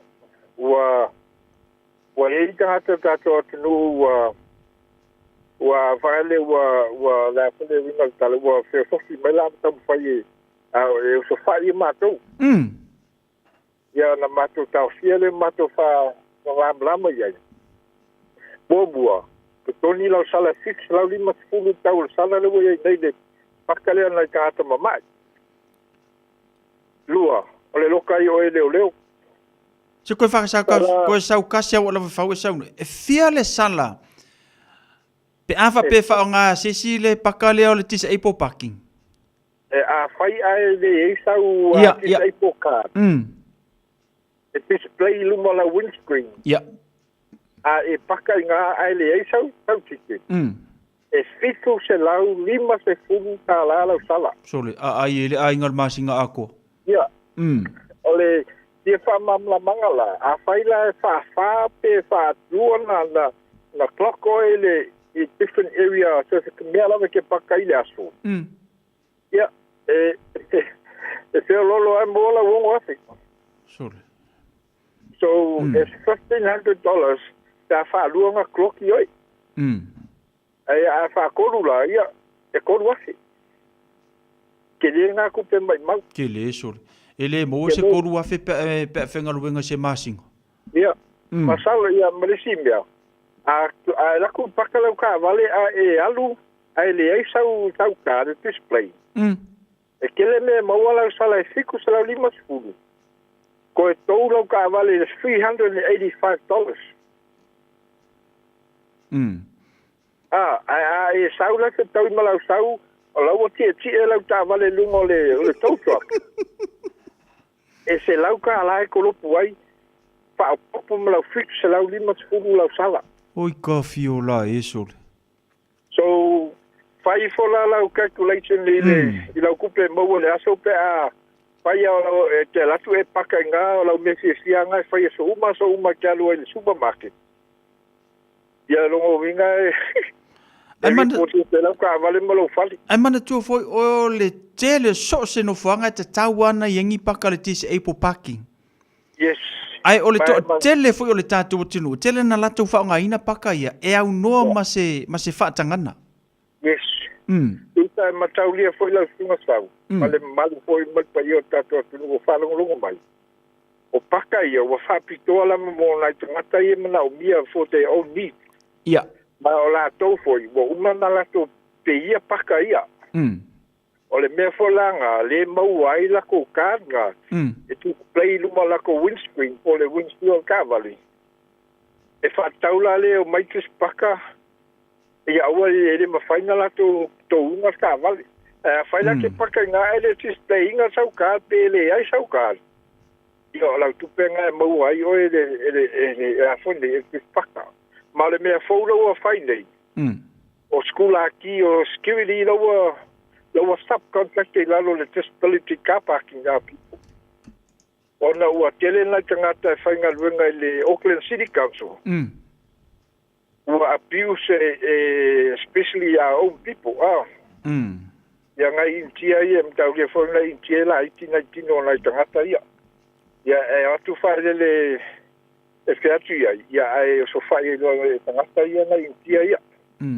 Ata e whainga luenga lea la ua tu mai lalo wa ai lau le mātou company, ma te subcontractor i lalo vea ia. Mātou la le wa ia. Ai whamamamanga whaele, o lea le lofo whai, e mate alo lofo tele ngā luenga e whai, o te warninga, o ke warninga kanga tato, I give them a chance. The second chance a whaku la le movinga. E refuse e move la kāwali. E le ngō whaili ai, o kei la whatalia oe. A lewa umanga o ni kunga oe. A ele mu. O le a whapi i lau fuse lau 5 skule sena ku lau pusameli. So o se tupe mai mau. O se tupe tele mai mau. O na ole a. O le ango tae sa wali ma mau. Pakaka wale a sa wali o le whalo loa. Ele ngata fo lea a whapi refusing whai ona tau whamawina le number plate o le tawa? Yes. Ma pu e ata? Pu e ata. E ma te le whapi ia la le sala o mea whauna, e le whapi ia la sala i lungo lau winsio. Te iu atu lau sala i lungo lau pusabili. Ia ona mai mau ali o nātu petele o leo tangu tāle se suanga. Sa o le lei. O le tāua te lo le mele o e tala no mai. O leo whatu atu e a mata le tausanga. O leo wa toru aso Januari. Toru aso le lua o rua 5. Lona winga a whaape o e masanion e paka i tisi e po parking. Lona winga wa tatau o na whaisia o inga o oe awane e koe paka i. Fitu se lau 5 sifuru tāla sala? Ia whao popo ma le tow truck e 385. Plus, tau nuu mai lau ti lau tā wale lunga tow truck. te le tongia la le tol se lau valsuli ma te tongia se lau kala so paile lau ta vale lalo Ko tu e lau ta vale lalo. Ya a fa pele le so se lau ta la. Ya bali. E alu ma afi. E alu al to tak ma vela ta vale ai la tu te tongi to se lau lima. A to se lau valsuli ma. A mai lau ta vale tu to te tongi ma lau fix lau lima spulu. So ole fainga tanga le ai o matou foi tata e to tele lava le matou Samoa e matou le foi tata tangata Pasifika matou te wo ina tangata ai le I matou te kusina se sala ya le tele lava fa no doanga ya e fai atu ya e san fali ai o soi ko ai o soi pe ala tau no la no fai ya la tele ala io lona la ve lo kai ma leo ya matele ya mai bango ten talo fai sol ya le o ta fa pe ta te la tu no ta tu li te o te masalo ta o fa longo foi le sunga ya taito yo ya ta vea o tia ye ma la sunga foi le sunga te mi na sawe tu le o pru mai le sala le fiscal ma sunga fai lo mai to no le ele to Samoa ya le fa le so sonia la no ta tu ngata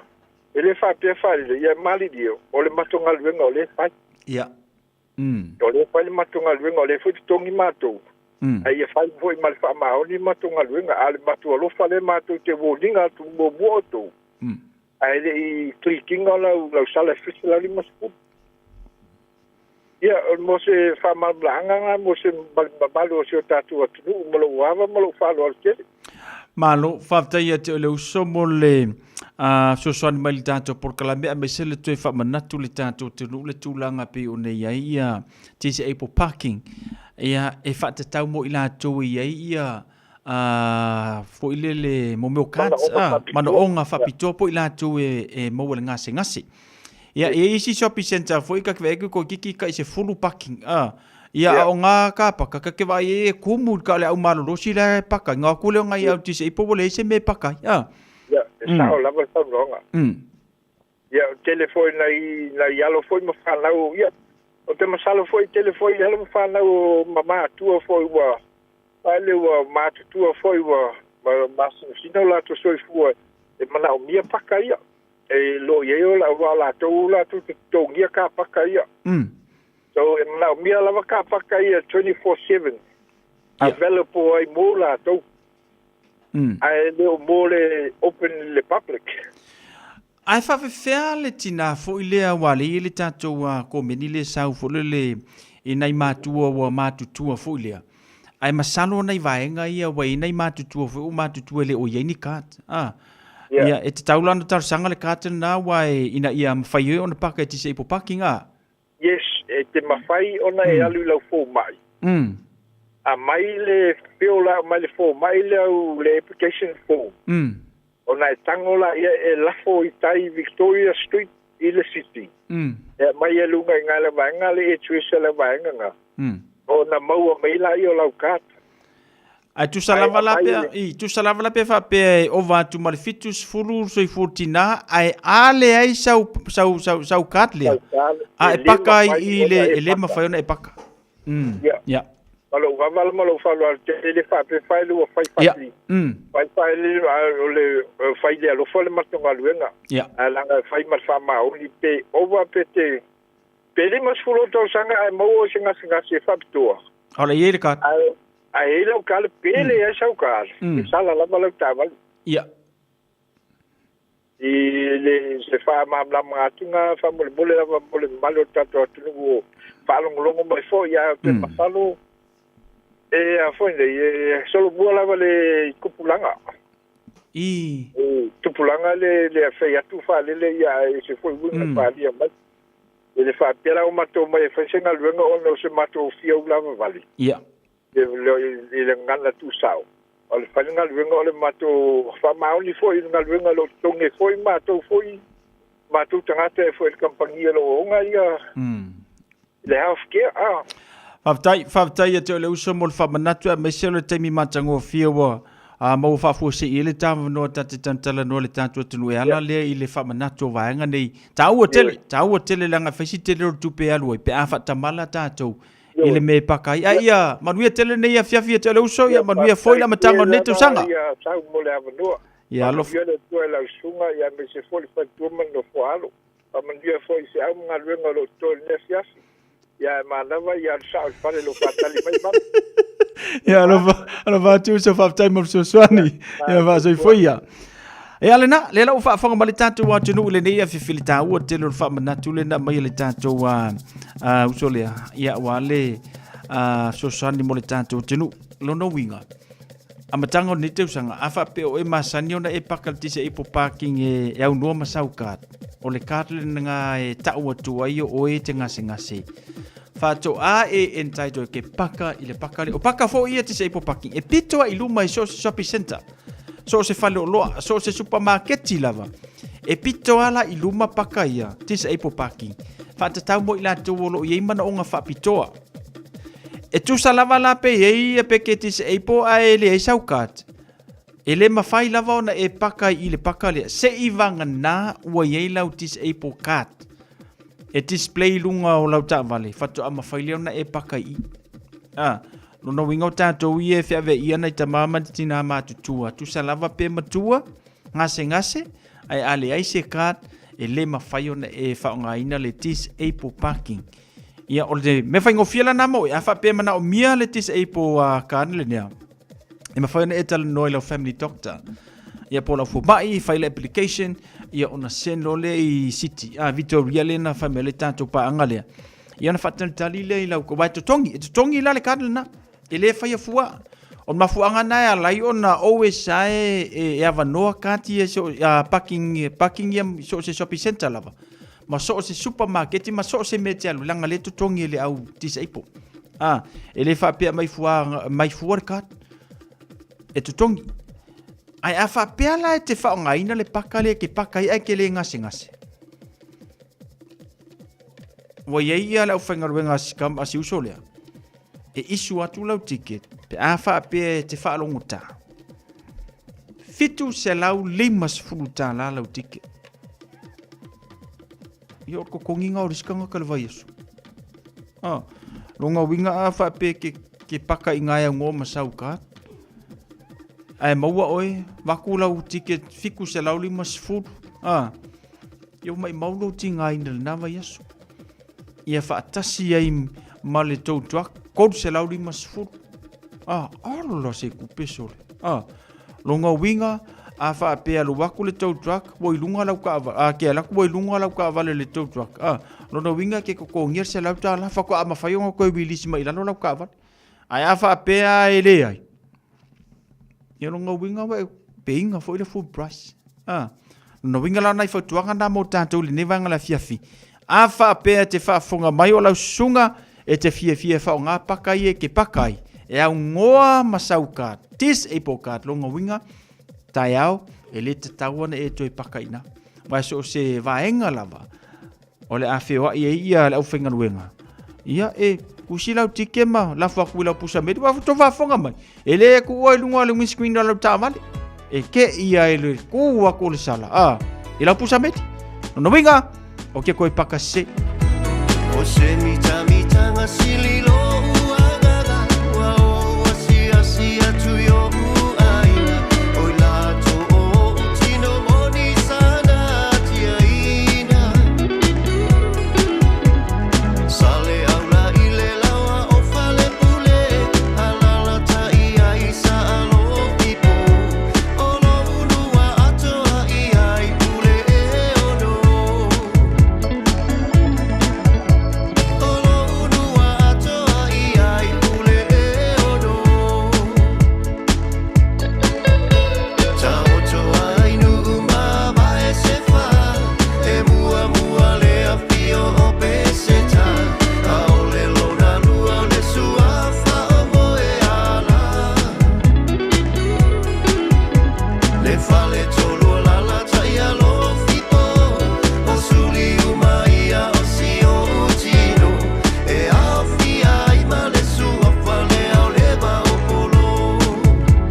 Fafifianga maya male viviingo la fianga sal aula mai le sunga ya petiki.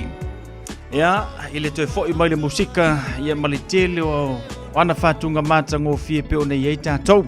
Ile ne ya fifota wa telele tatu por kalamile na tantala no yana nei. Ya wa mu fa solo ato mai ila moli. A me se tatu le fie ve ina tamama na tina matutua ele seti sei pokat. No wingol vai ngala na wa tauna e mingo iai. Ile amatanga le tausanga le nei tala no ile formai. Tala no ile family doctor po fela va meanga i mos application form. Ia ona faanga solo i lola i le applyinga. Ia ole tis e pokat na faanga ina. Ia el tamama tina pe ato wo faile fatau. Ia pe tau tio avel formai po fela va semea. Ia ai mautinoa o lo ia le kati fa afa pele se kat yang ko mai le ngi le tanto litio ia tia ma se manu e ia latis e pokat io mai e va ku kata la wali e kegu e faonga pe ale se kata to ina malo matu le kia kata kamai io ba kamai ke le faonga pakanga ia fa pela wi le ngi la kat fa ar ke wo ko lo nga ku ngaso le fa ar ki si masi fa mai ia la kata ti se pokat ki wa Fia la wali ia o sufficiente o le ila ka te faunga. Ia au tātou le tupulanga i lau whaalongo atu le tala noa me le tātou usoi le nia fiafi. E kau whai le maso sia kako mea. Eoi, tātou tupulanga, ia au e te whaamisa o lo whainga ruenga nai tama. Ia a iloa lava lau se. Ia o ke fiu la vali. Eoi, ia ve se lau ta vale male a pakale na.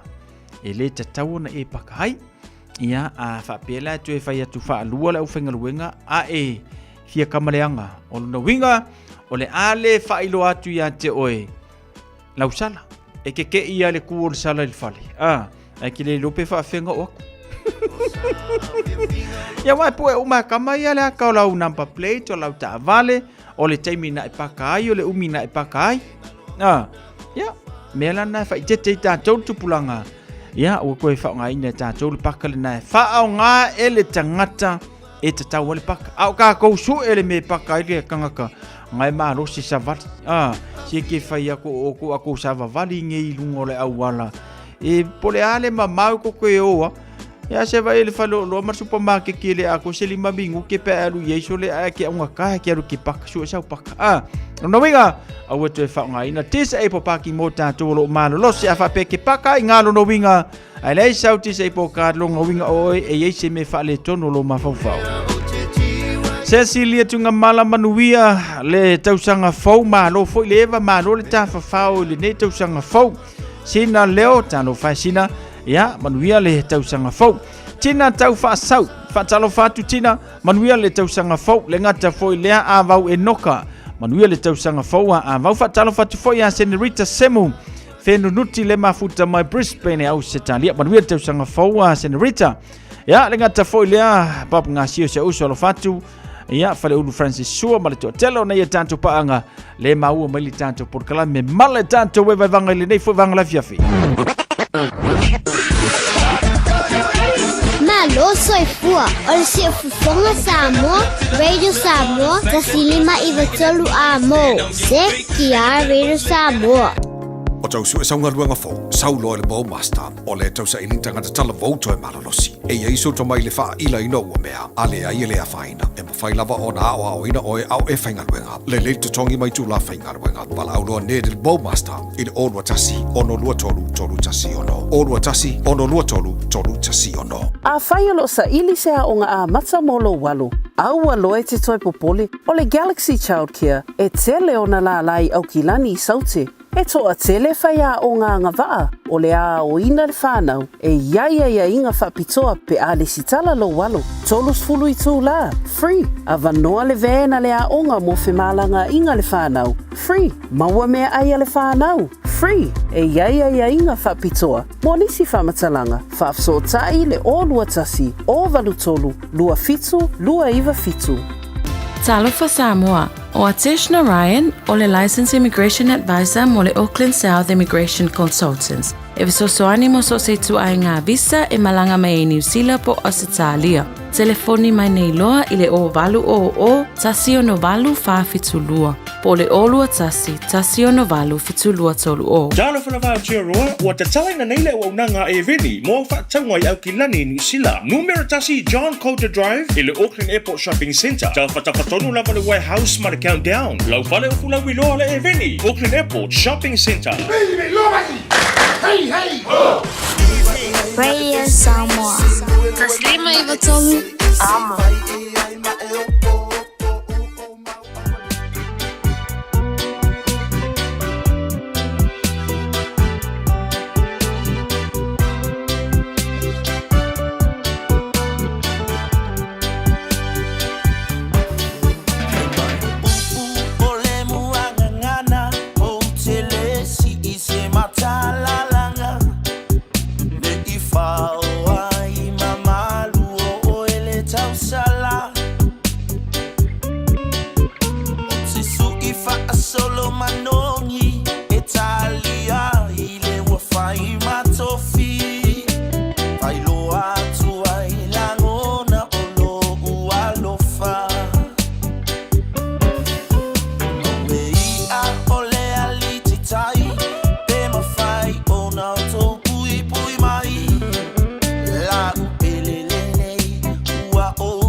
Te manolu mga maka ukia pesara ukau mo zilumanai.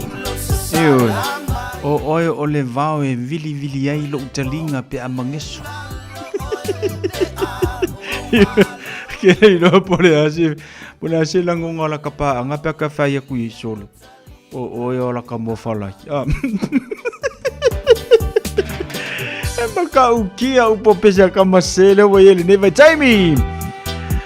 Ya matulanga pe ona ye musical radio Samoa fuli me vatolu amo ina utula malitato Jamie le wantile ne ya fianfi lo se full family te ona tano leo le tula Eva ya matato musika so vifilo kaimi al faisinga samba va faisa fa manu skingo vai po ko para si lalo kilo por me wa kilinga rudunga kilo tano mali krisimasi mali tausanga fo ngale kausami lava ya maranga lua Waki Samoa lale ua tata mai ile leitio So le sungai toia ina loma tua se tato o Aua le fatua ia e fai mai lautoninga Savali falusi mai o le tino puta Savali falusi mai o le tino puta Se tulai mai o elena e te toto mawalunga Tope tope mai o elena e te mai suka Tato sava vali toa tele langa mai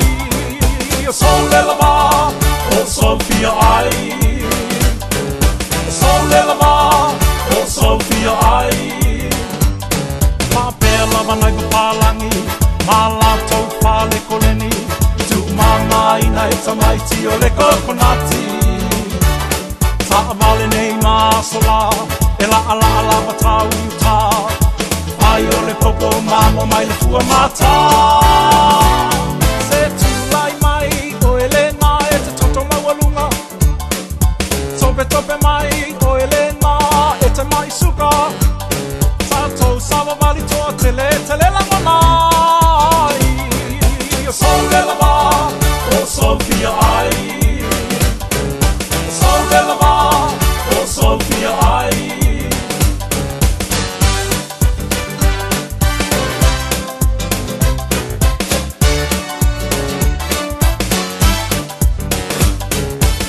Samoa se fa malo le tau longo longo Le au eva ua tai mua atu le tato solo So miti afu e te mawai le ofisa E tau no fie se fulu lima tala E tau no fie se fulu lima tala A mulo loto sau nei lo ai fa tai tai Savali le mu Savali tele vave ma fa nati nati Uma le savali nga ua fa solo ato Ai sau moli, ai leo se vai moa Ai sau moli, ai leo se vai moa Ma pela vanai papalangi, ma lato pale koleni Tu mama ina e tamaiti o le kokonati Ta vale nei masola e la ala watau ta ai o le popo mamo mai le fua mata a mulo loto sau nei lo ai fa tai tai savali le mu savali tele vave ma fa nati nati uma le savali nga ua fa solo ato ai sau moli ai leo se vai moa ai sau moli ai leo se vai moa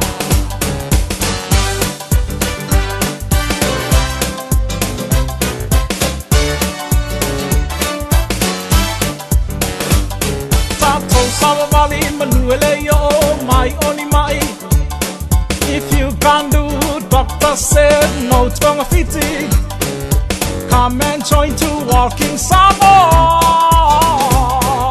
Make you happy and ta-ta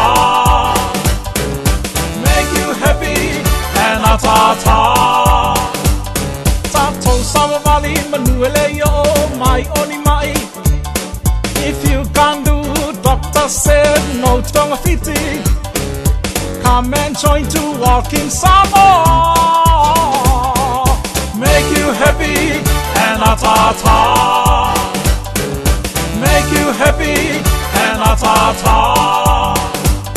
Ma pela vanai papalangi Ma lato pale koleni Tu mama ina e tamaiti o le kokonati Ta vale nei masola e la wa tau ta ai o le popo mamo mai le fua mata tato sawa vale manuele yo mai oni mai if you can do doctor said no tonga fiti come and join to walking Samoa make you happy and ta-ta make you happy and ta-ta make you happy and ta-ta make you happy and ta-ta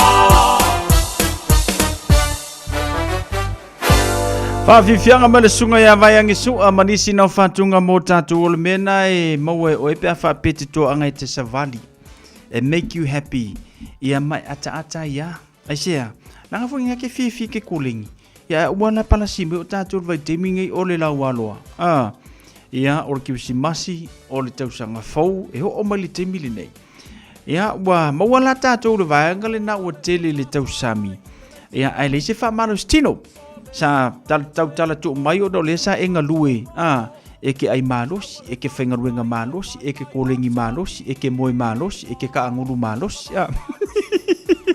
o mea umanga awa mai lola le temina wi tato wanga o le lau alo lava ia awa misi la singa savati a mau sina vanoa fai sina exercise e o le temi te tue fo i tue lau ngā ruenga i o ngā lava e mawalo malosi wan mea moni lava ia a whape o le temi te alu tenga lue wa matau na pi isi whaatutunga taia te o te alu te whainga luenga langa o whaisi umiona e mano lo ia e o whaila le temi te alu tenga lue o le ato e fo i tātou le tūlanga fo i lele wa whaatapula ale temi te tausami ai ia wa ini so i lātou e o e ngaluenga ia ngā le kofea singa breakfast ili tai au mau fo i sinda temi whai e se lunch ia ai ale ai fo i a se lunch whatu o le mea ai le fale pe au le fale whako a whai e lo maletina onga o le telo le pisi telo le pisi ngā ruenga ia tūlanga la lena a mo sina wa vanoa whai sina u wha malostino ia matūlanga fo lele ina ia malosi ilo tino ma whai lau mo e fwelo soifua maloloina ia ke kaule alu le tim e alu i fua lau kupe le tim al mei ke kamikami ai kua rou fale ka mo e luma rou fale ia mo fusoa vangoe ki sa vali ai ile awala i o mana i e foi ia mo se wha malostino mo tātou ia mandatua ia lou saunga le mupe o ne i tātou lunga le awala so se vaenga te anga i ai ia wane i ngalo o le saunga le mūlava o le mea sili matahua ia mai se lava foi tātou le wa la alu le tolu vai aso o manolo mai karikongo mai la utana le nei e ono le vai aso e te sauni te whaingaruenga lo vai aso mulmuli o le a yeila ngona wha atu ia te oe langa foi lea sa pe fa soro a koala walam wa maua ile tulanga foi le pule o ile teimi te ala ai ma nei e fatu a maua na si teimi ke kau moe umi ai ia o kulanga langa ye e ta wala le fai usina fa marustino yo tu teimi te tuenga lue ai o lo maua pe lo malosi ia bese lo soifua maloloina ia e toi a mata inga luenga o le nei foi tausanga le leila foi lo walu tenga lue ia a mata le lile o tausanga ia ile malosi ultino ia malosi le mafaufaue sili ia ona maua i le tulaga foʻi lea o le toʻaga e usu ia ma vaʻile ua alamu po o koe lelila ua alamu o keiloa le misi so kakou o koe moi se alamu le kimi misi a tatou ia galuluea ia ao makou ia alu faasolo a koa le malolo ai masi ia kulagalaga o leai ai e malolo isi ae usu pea isi ia ae amuia o tou o loo iai ia le taimi e malolo ai lava sina mafutaga manai aiga maua foʻi sina taimi e fai ai au galuega i lo mota ma lou lawa ia o le mesili na mataua mo tatou faatalofa atu ia raiana vale ia le gata foi atina e sila manuia le tausaga fau faafetai le faatasi mai lenei foʻi vaga le afiafi atina e sila ia amelia mikaele tatou paaga masani tologa suka magaia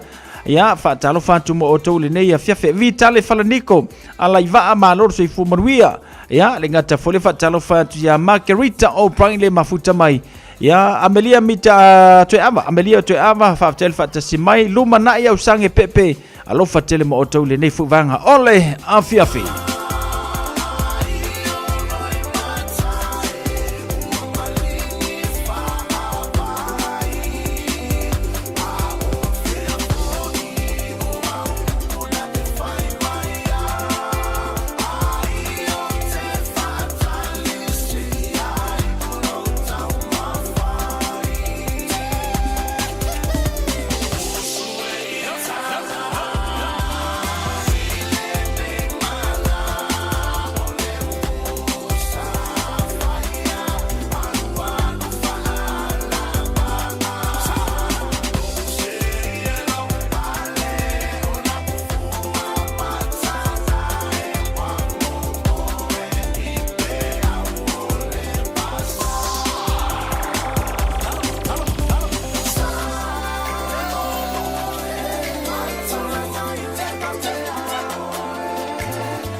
Le sati male au pala.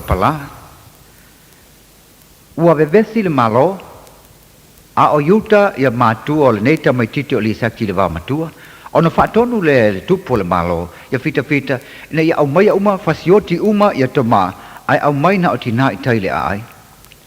Na matua whaate ia le te malo o iona, ma le whawhine o nema, ina ua lava ia leo se whaia o la ua, e fita le malo. Na le fia manatua le whawhine, le saa wanga na whaia ilon tolua. Na tango atu nei le avane le ako kome, le tua i tutonu si ana pepe, ma ia momo e atu lua le vaitafe. Na i loa antu le tai le fita. Fika, papai fa finge la kuli lo finge la pue mai le finge. E tau nu atu le vaitafe, ua ta fea le ato i le vaitafe. Ua pua le whawhine ona avele i uta a itai le ai. Ia au whape nei ona ta fea atu nei le tamai titi le nei o li saki tutonu le ato kome le pepe. Nei loa ane le lo matua whaatau la itu i uta le wā matua, ona ia avane leo le tamai titi mai a tausi. Ua matua li saki, ua i le tasi aso na whapea tu leo le lo matua, li saki, sa waai oe si au kama, e ia le mea nge o ke fia ka waku i aki oe. O le ati na, waai o ke manga o la vaenga i e fasioki le fika le anga fasiokia lo kama, ai mai se o ke manga o nga i asao inga mai se o ki ngai kai le ngofu anga polonga, au mai nge ka ko ngofu ai, o le no winga li tina, ele oe so tina. Vai oi, o ke vai aku le sia so ka fe aku le ako kome le vai kafe. Ia ngau ka ngaku le la au umia ia le manga ile lo mai ile ako ilunga le pa umaku. Oi, lo na winga le tina, na lo mai au. Oi, ia wala, o manga ko o se kokor mele la lo wai. Ia nga lo wa ku nge la ve ko o la nguku o fa pengila wa. Ka fe ia ke oili saki. Ia la fa fenga mai le ngau kanga ku ia fa pela wa ia ku la ia la nguku mafia la lo mai la le lo le aku ngau kanga lo mai fe ya o li ja kia ngau lo ke le kausio a ku ia kafe a ku ai o mo ku ai le anga ke tina le ai mali e fo lo loto o le ala mele te mana au te fai mai oi saungi o le poanga nge le ku lu po mau o le asa o le solo fangu ai ke alwa i kai e ke malama lo le kai au o ka kawanga e lunga le maki e ki e ngai anga kongu lava le ngofuanga olu iai polonga le iai si au kinga ia ngai ma aila ia e ke ilo le leila vale fika e kule ma ila longa maulu o le fika nga o ke manga o lava lisa ki e fanga longa faku le au ia wale leila tulas apa fela pane la veli saki le au le nge e kansi o lo iai malo umanga ia au lava nge misi ia wale lei o fela me tu ele fatu e ke lei lo ala me ku ele faku ia ai nei lo ngi faku vai oi vai le faka kilo le lei le faka nga kai le lei le ia le au e fanga le lei le ka nga faka le faka ka nga vale e po le ka makau o le lo fo le me ko nga ku ele faku e fa singo na vale au le me ku ele faku au nga misi le saki tal se furmo le le po wa halu sol fo no manali saki tai le ai e malama ne tai au ia o ta oto le saki lunga le mapu pu sa onyo le afanga na fanga le saki misi le au tu le pala lo ulo mali saki u ka wa lo mai fita na lilo ya le saki wa mo tau nu le au u tele lo matua oi ka lo fa sia ka mali saki mo kwa e va ve mai wa le menga e lo fatina wo unga wo i fita le saki o fenga ku wa le au na tu wa le fatu e fa ve fenga pe pelo wa yo le au le wo fo i mai anga kule faku e koko ale pala longa winga nga kule au le pala li saki male au pala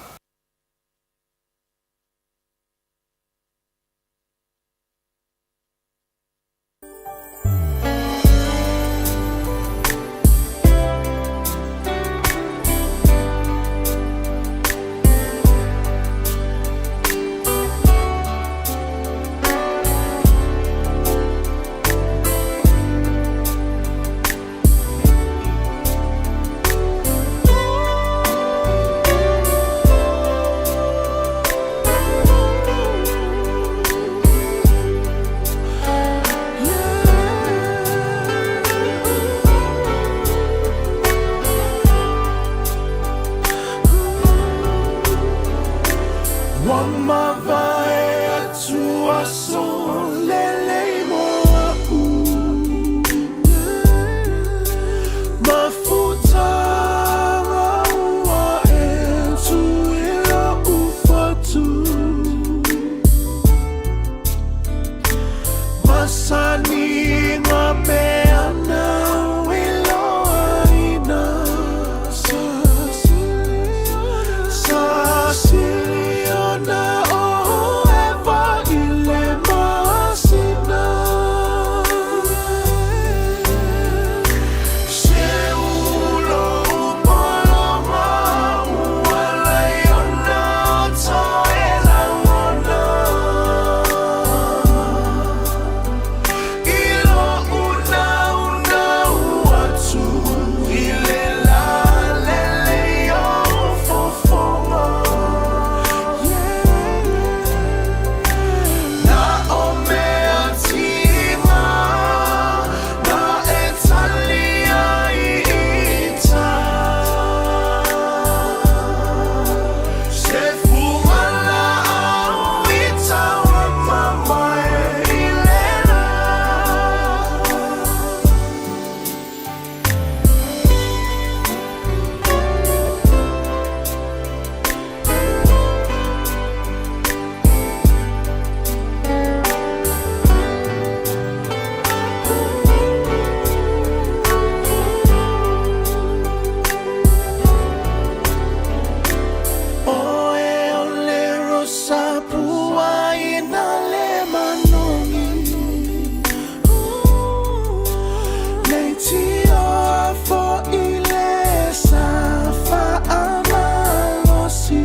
Nai whawhiwhianga suwhi floi mo tātou ile nei whawanga la whiawhi ia male tautua na Radio Samoa se fululima iwa tolu a mo. Male tātou porkalabe pe o nei ili nei whi aso wharaile manatu to tele la taulo whiangai ma tā whaonga mai vai vanga ia o nisi whi o la taulo whiangai ma futanga ia a ingo temi a masani lama whi ni o tātou i whapena ona ma futai nei a inga ia le ngata nei a inga mai le tātou tunu o Samoa ia whapena foi Australia, Amerika, maso sia tunu o le nei lalulangi o lo whapena ona nga i mai ele tātou tunu o wata whaonga ia mamalo longo le kuisi masima le tausanga whau. Patalo whatu le tātou porkalame atina sila malole soifo maruia whaaftaile whaatasi mai le nei a fiafi ia ma le tātou porkalabe manuia fo ile tausanga fau ia te oe ma le ainga tolonga suka mangaia lo fantu manuia fo le tausanga fau Amelia Mikaele Cecilia tuinga mala Rita Tongia Tama manuia le tausanga fau whaaftaile whaatasi mai le nei a fiafi ia ma le tātou tautua o lewa tutilo atu tātou nu lei tūla Eva. All I hear is Radio Samoa, Radio Samoa, Radio Samoa. Tasilima iwa tolu amo. Radio Samoa, tasilima iwa kolu amo. Tala falava Samoa o foi nei o eni ma le tatou whale tā wale lauiloa o le Car for You. A whai lava ta sa ili sa tā wale, le aise laisene pe maua le laisene a o e whaingaluenga tū mau, ma le leilo suafa. Whaingo fia lava le Car for You na fsoswani mo oe, maua le tatou cashback pe a mana mia le fsoswani. Ta lofa lava Samoa o a whaile nei o lofa, awa nei ngalo le tatou Facebook page le Car for You, pe te su mai le matoto atu si tolu se lao Kreisau Front Manrewa, pe faso tai mai le mato telefoni, over te lau lolo a fitu whaiva na walu pa Fasilimo and po alofa. So fase fua. O le vitu au lele ma le vitu ta iala o ngā amata e mawalunga lana au au nanga tau Early Childhood Education po a o ngā amata Samoa ma le Pasifika I Mangele e iai whaia o ngā le stala ma whaia o ngā lango wa lava tā pena mo le awa o ina o le whanau. E uti uti avanoa o lo o tutoe awa lai te whaatuai ai lesi tala nei loa lo walo kala au mai I le olua tasi tolu lima fitu valu iwa fitu olua tasi tolu lima fitu valu iwa fitu e whaatulanga ai se taimi e te asi mai ai.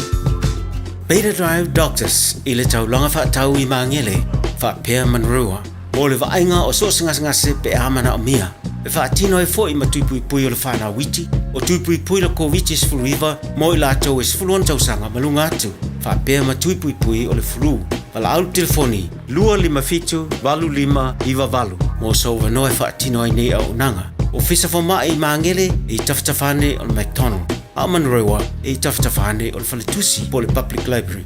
Beta Drive Doctors Clinics. Talofa Samoa, o Ateshna Ryan, o le Licensed Immigration Advisor mo le Auckland South Immigration Consultants. E visosoani mo so se tu ai ngā visa e malanga mai New Zealand po Australia. Telefoni mai nei loa I le o valu o tasi o no valu wha fitulua. Po le olua tasi o no valu fitulua tolu o. Tasi lima iwa tolu amo. Radio Samoa.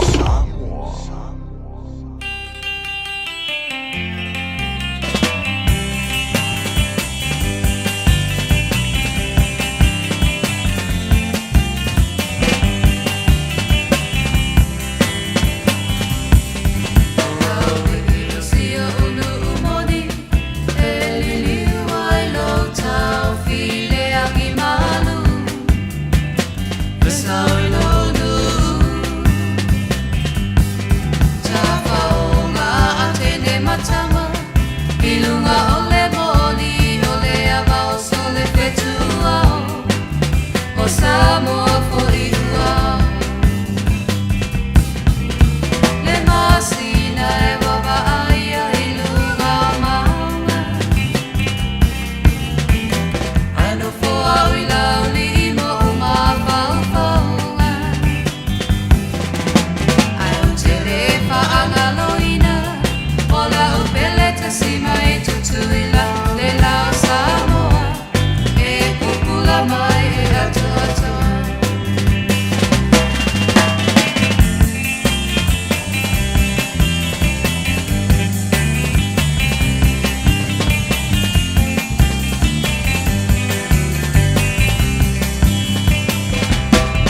Mai fa fifianga mai le penina o tia fau ina wa 5 minute wa te leiva.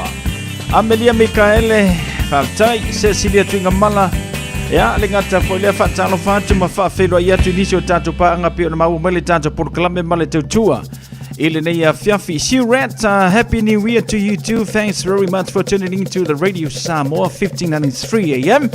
I'm not too sure where are you watching from, but here in Auckland, New Zealand. Say happy New Year, and also happy New Year to Hyper Brian and Ruth. Say hello to you again. La e so ya about so for manuia fui mono manuia le tau sanga fo lo fantu mo lu mon fanau fa mo nai manuia ia le nei fu vanga la fiafi mafufuanga fanga solo ya alinga te fo lea ia ole maftanga mala inga pe ona yai au setalia le nia fiafi inisio na ia tatu pa ngo mafuta mala nia fiafi fatalo fatu mo oto le ava man fa lalo ya mala tatu por club mala tautu al Radio Samoa se fululima iva tolu amo ile nei fo ia fiafi.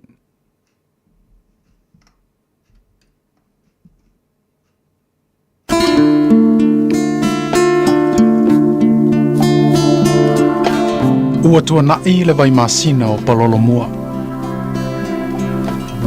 A ua wa aia whanua lalo. Ua se e le sao Samoa ina ua whai a ao le sa tūsani. Ua tautala le sa le mangano. Ma ua tala fulu ma fau ngol tustala. Ole o le ngangana. E le suinga o lanu ese o le whaasolo.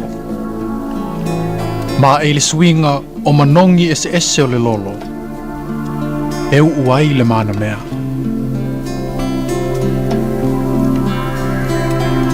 O le o fo i o le ngangana. E le whengauia inga o le tuleinga ma le whetalainga. Ma e le whiulua ai o manatu malangona. E whao Sofia le tangata ola, e pese, pe tangi.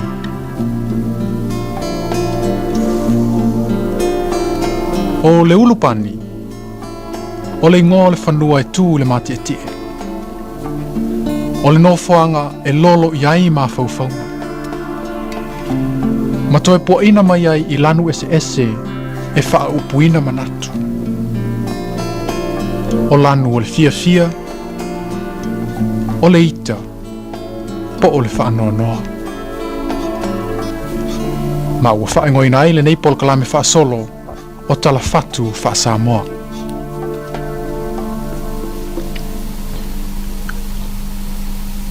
O le vāsanga o tau,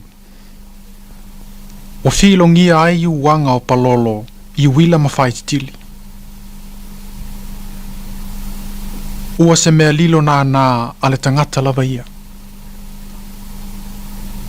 E mawhau I ai male ngutu e tautala, ma e le mawhai ona tau I se isi.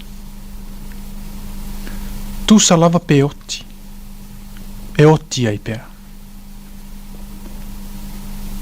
E le leile oti ai tau mate le mafuanga. Nailo le ola I le masiasi, ma le whaalumaina.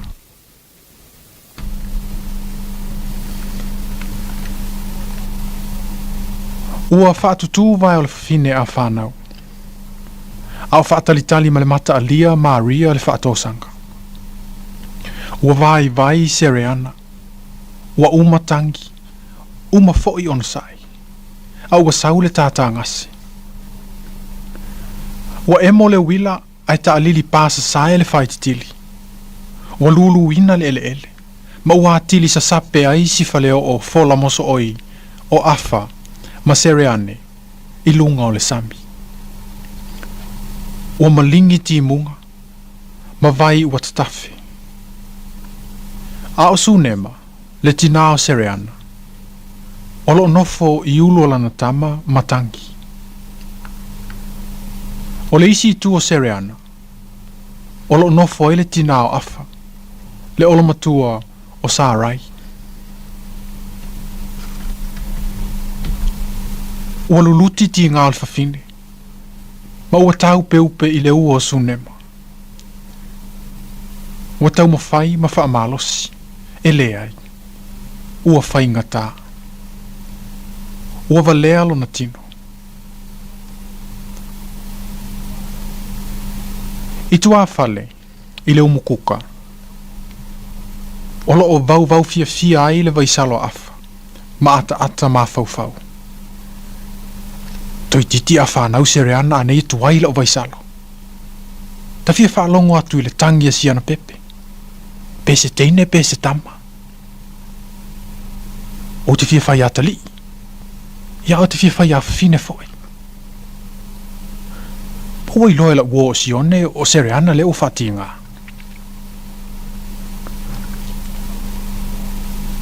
Ua whaanunumi le mua ulo afa. Ma mawhau faulo na loto. O te uso poe avela o matatau a wase i amal whailele.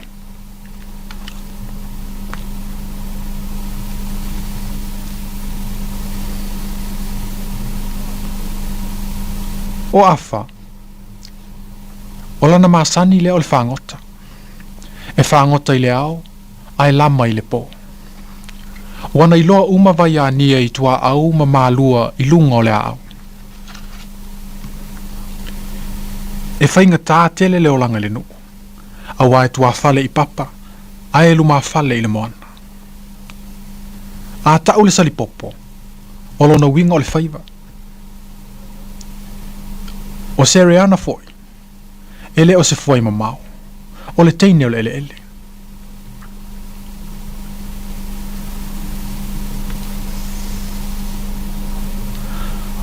Ua mawae le aso mua. Ma le aso lona lua, lona tolu, lona wha, lona lima, lona ono, wa atoa le vai aso, ele i whanau lava sereana. Ua popole afa, pe ai sea ua tuai ai ona whanau si ona tolu.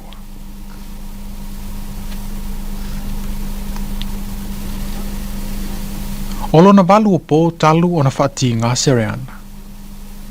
Ua suia atoa ai winga o le whawhine. Ua fefe, ma ua popole. Ua moe ini a ua tanki. Ua luululo na ulu, malona manatu, mau tutu. E le mawhai o na tautala.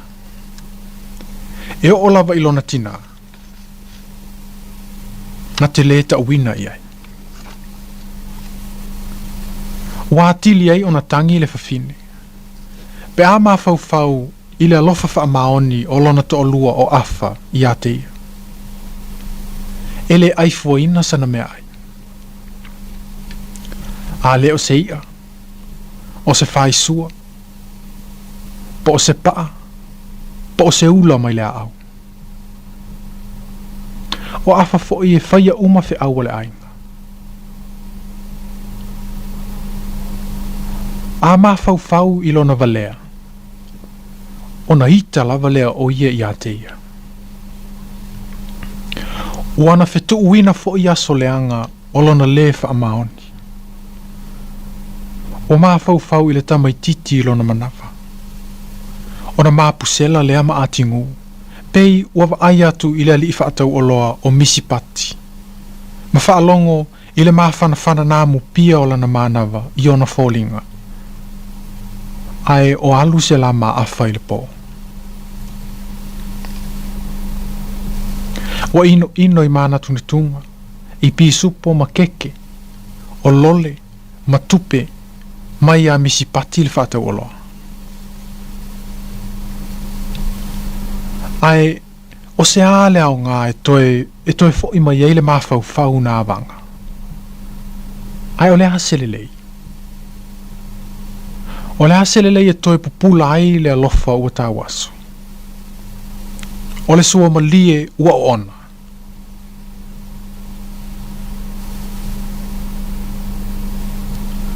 Ua i ite Maria. Ua li ai o na tino.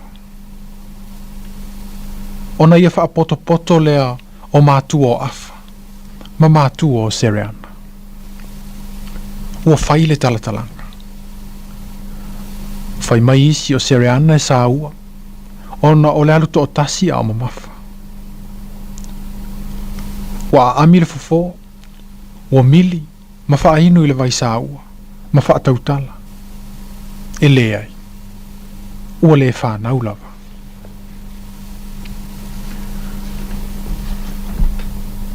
Ua tu umuli le ainga ai su e sereana i le fafine whaatosanga.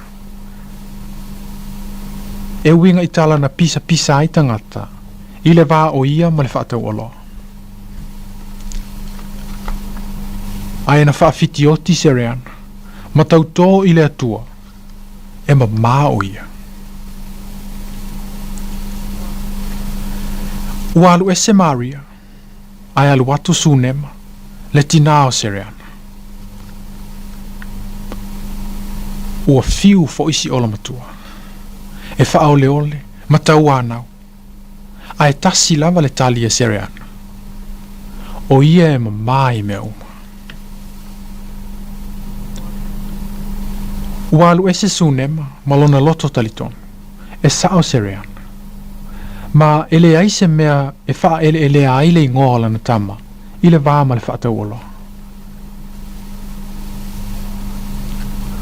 Ona a ami leo afa e Maria le whaatosanga. Ona ia whai atu lea. Afa. Ua whainga tālo to o lua. Ma ua vai o ia. To e pau lava le lavea inga o sereana afa. To e lava o oi. O lea afa ia e tautala sao. Afa ia iaini au anga sala lilo i lo to o lua. Ia e alofa afa. Tau mai. Ona whanau loa leo sereana.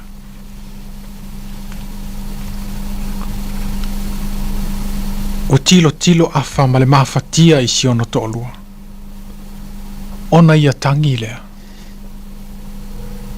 Sereana wha mole mole. Ele aisa uanga sala i lo tāwā. Tālu ona tāno nofo o tele i whaia se mea leanga. E tasi lo to o lua. E tasi fo i lau pele. Nā o oe sereana. Ua tangi fo i le whawhine. Ma tango atu i le lima o lana tane. Afa wha mole mole. Afa wha mole mole.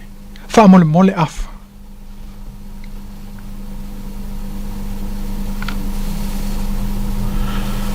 Ua nofo le whawhine whaatosanga o Maria ua le tautala. Ua uulo na moa peia wawalo. O le pō ua tūneva. Ma ua taalingolingoa. O le pō le aso sā. Se fulu fitu o Novema. A feiva se lau 5 maleono. Ua tō whawhale nu o lau mai le lau nini. Ma i tā lia lanu sama. A o malu ifo le maunga. Pei se sau ai tau whaamatau.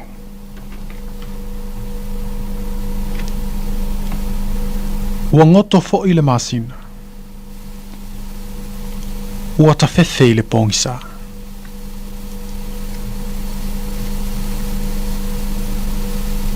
O le toa file mu o le po.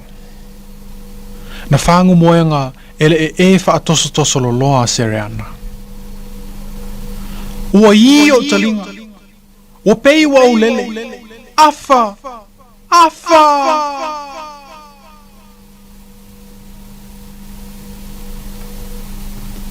Talofa. Ua whanau. Ai ua le ai se winga.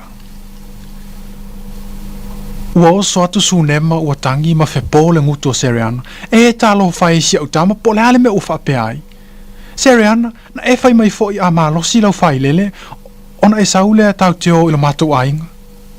E matua whainga tale nei mea.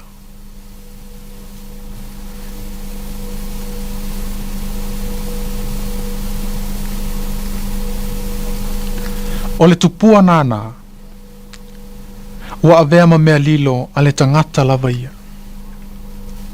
E mā e tau, tusa pe oti ai pea.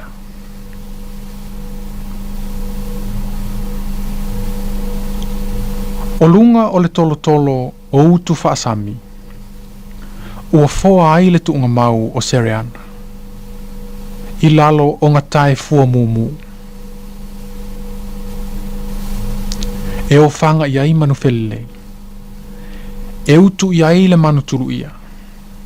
Ma le vea vea alanki. E o ona lole a papalanki.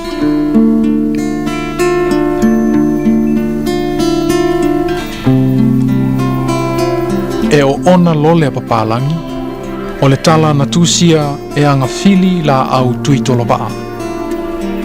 I le nei whaapoponga o le polokalame whaasolo o tala fatu wha Samoa, ua whaingoina o le ulupani. Soifo.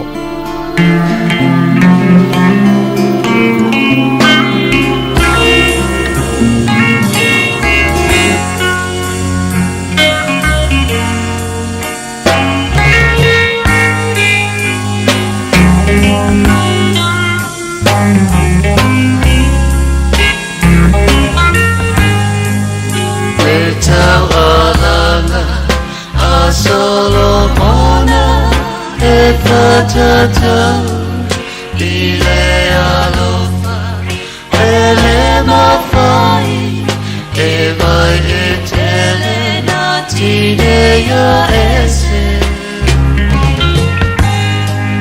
o le wo i aso uma a o le uso i aso vai Now let's Samoa to il Samoa, follow the love.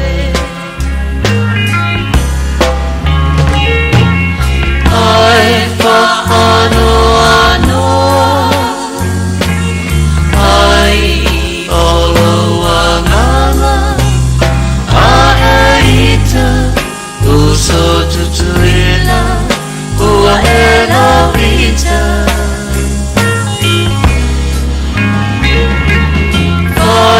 Mai o Samoa isisipo e mativa ai nala ya oe lava mai fado maina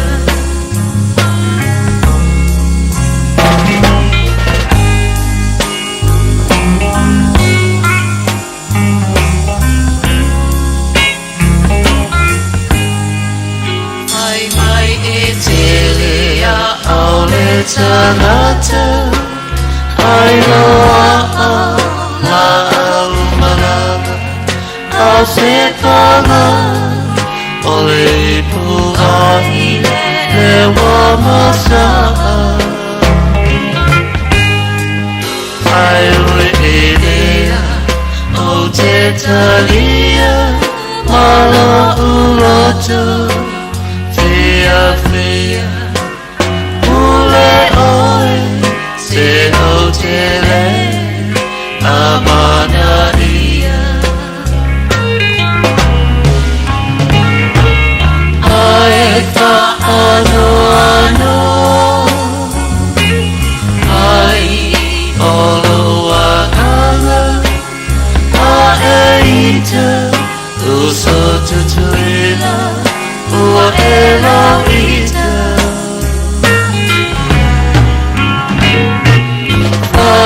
Mai o Samoa isisipo e mativa ai ngala ya oe lava mai whanu maina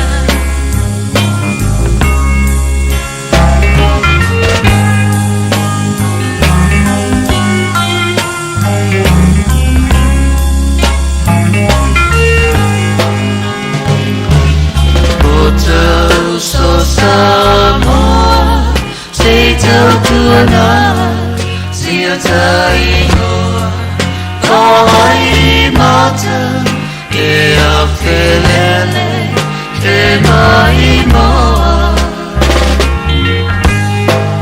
e malo si mai le atua, all the time a poto. fua o le anga e tau walea ai o matua ai pa ano ai o lo wanganga ai ita uso tutuila uanela vita ai mai o Samoa isisifo e mativa ai lava ya oe oe lava wai fado maina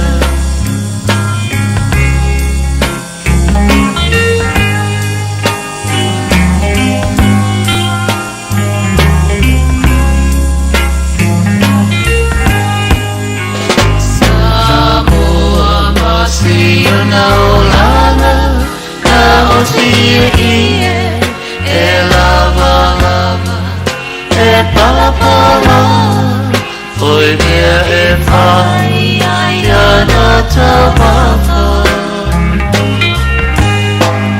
le ai le mea ai tu o apa e susule tira si ana tama tolu masina papagaloa ile mama ai sea ela wanai tu suelo tau te ana mai petama imoa alele io mai awane e tawatua i tanata sia taolanga mana tua Samoa ole pena ole masa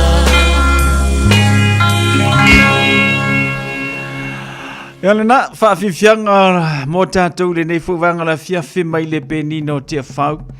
Ya, ai ngata i fo ilea nei mana onga o tātou paanga. Ia, Singapore lo mua. Pela ona o kokope aku de si kule si o koe seka koporo lo mua. Au kawai lo kako kamanga whamai e.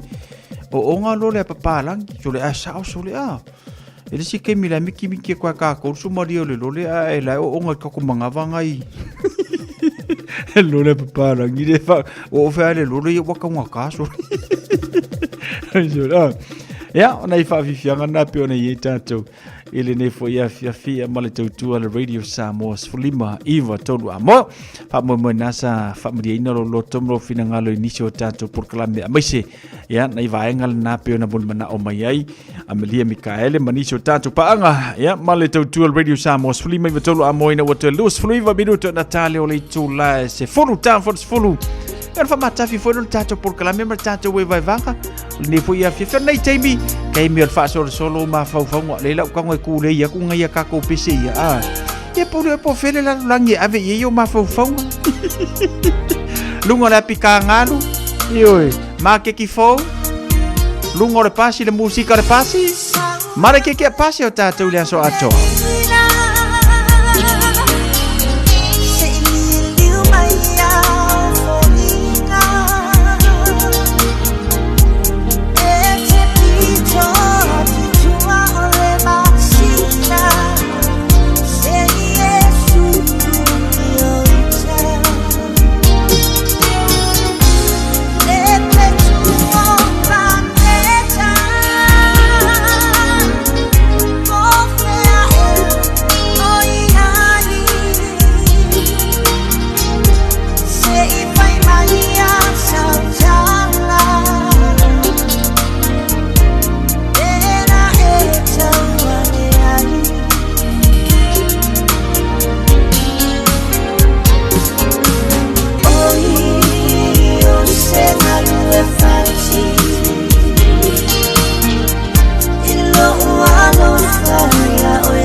toma sesi.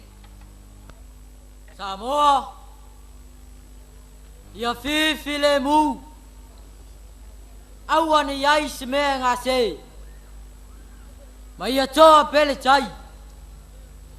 Ia o ngālo toto. Ia o tau saloto.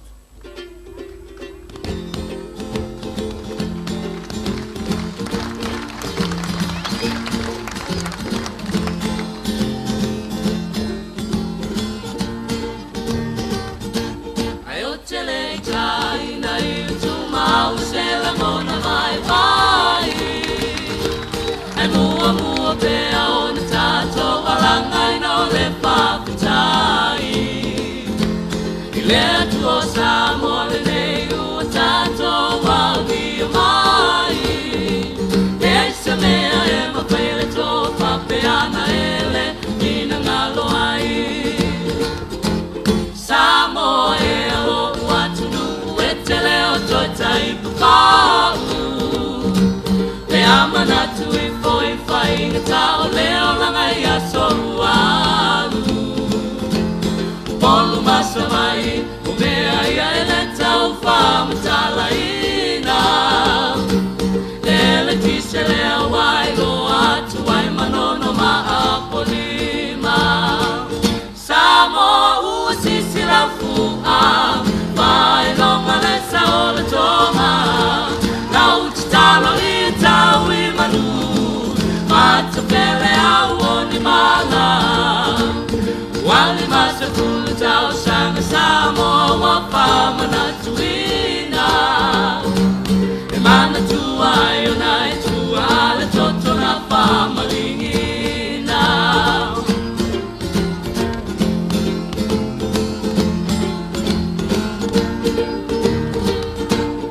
Toi fa solo tama pau fonga ya sole pai ta Tu yolo tama male pe fulele angole awala Aya sole tu pulanga bobu asu ya me uma Ifale tele pa pe o America ta tele mawa Ile to pasa ili ale malo Wafai manatu ko inisi le suinga ole maota kono Umele le watula ima ite ufatu mea ilo uloto E maupea ole to vai wanga lama leti a kono Samoa usisi la fua Vai longa lenza ola tonga Lau talo I tau I manu Vatu pele au ni mala Wali masa pulu tau sanga Samoa wapa manatuina E mana tua ionai tua le toto na pamalingina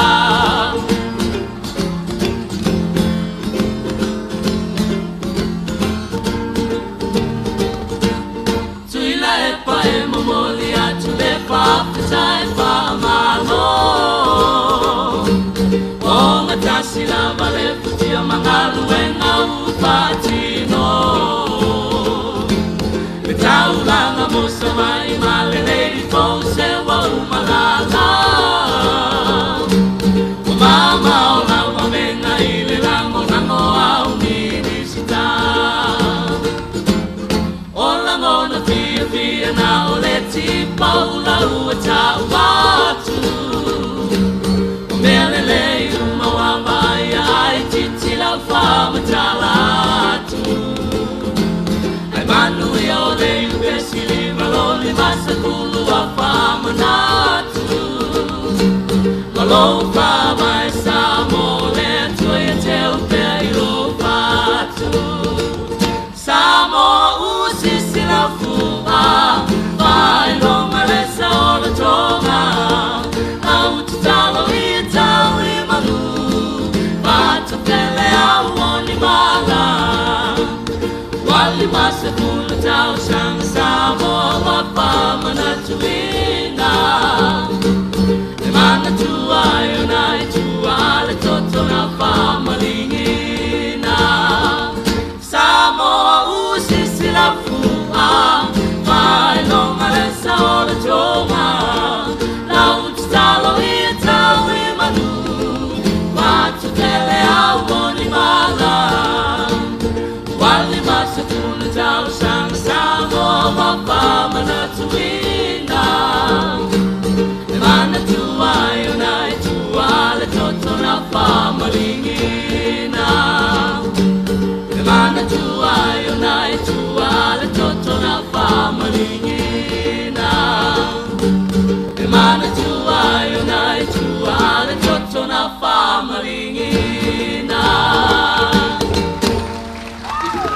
Nai whawhiwhianga le nā mō tātou mai le au whai pesa le tipa ula. Ia, pei ona iei le tātou porklame le ngata whailo le tātou tautua. Musika su whiwhiloi o le nei whuivanga le fiafi. Ia, wana wa whoi le whaafonga mai le tātou atinu i so se tafo le nei lalulangi. Ia, e whapitoa la wa whoi mō tātou i Aotearoa. So se vaenga lo whapenauna e mafuta mai e whaatalo whatu lewa man whaanalo. Ia, ma whaatai atu le mafuta mai ma le talieina o le tautua. Radio Samoa sfuli mai vatolu amo. Talo fa Samoa. Wa ule nei o kasu tialu. A wale suia le ngila ura ule kio. A eva mai ina se furu lima iwa kolu. Amo. Radio Samoa. Vevela a. Tala falava Samoa o foi nei o eni ma le tatou whale tā wale la wiloa o le Car for You. A whailava ta sa ilisa tā wale, le aise lai sene pe mawale lai sene a o e whaingaluenga tū mau, ma le leilo suafa. Whaingo fia lava le Car for You na fisosoani mo oe, maua tatou cashback pe a mana mia le fisosoani. Talofa lava Samoa o afoile nei o lofa, awa nei ngalo le tatou Facebook page le Car for You, pe te su mai le matoto atu si tolu se lao Kreisau Frontman Rewa, pe fraso tai mai le mato telefoni, over te lau rolo a fitu whaiva na walu, pa fisili mo en po alofa. So fase fua. A whaialo sa ili sea o ngā a matsa molo walu. Aua loe te toi popole o le Galaxy Childcare e tele o na la lai au kilani i saute. E toa tele whaia o ngā ngawaa o le a o ina le whanau e iaia inga whapitoa pe a le sitala lo walo. Tolus fulu i tū la, free. A vanoa le vena le a onga mo whemalanga inga le whanau, free. Maua mea aia le whanau, free. E iaia inga whapitoa. Mo nisi whamatalanga, whafso tai le o lua tasi, o valu tolu, lua fitu, lua iwa fitu.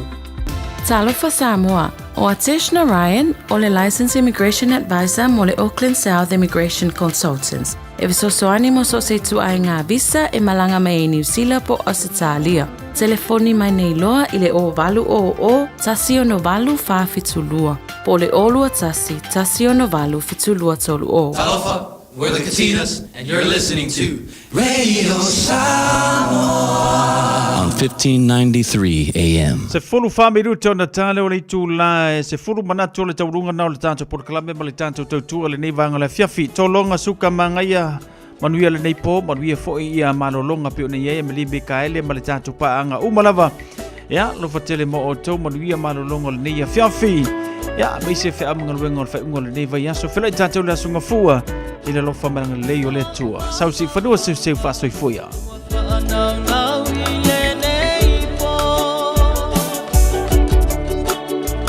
Tafia pale, ia pusia o ele uo. Watele samata usanga ota gala gala.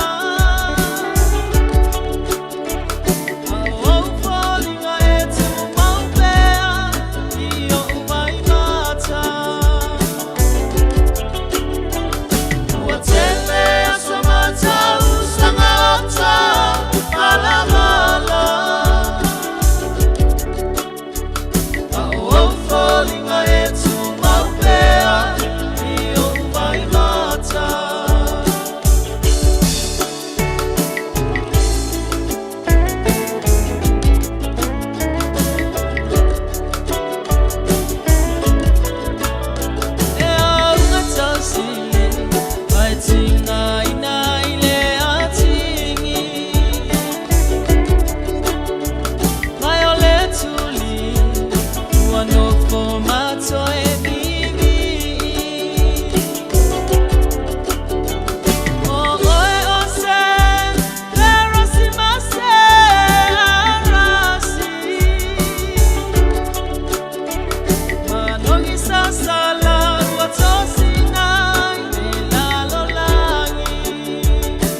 repoa se ita umaya lo na ingoa ua pongisa lo neia lofa ua ole noa o tele to e mana tua me asata faya ana mua ai ui idea o loko sila sila le tua ta le lava le nei tinga ua o mai sa sili ai me ana o le fana mai e ui lava ina o ona ma tui tui me ua e faia a ele ma fai ona whaangalo yo ma fau fau nga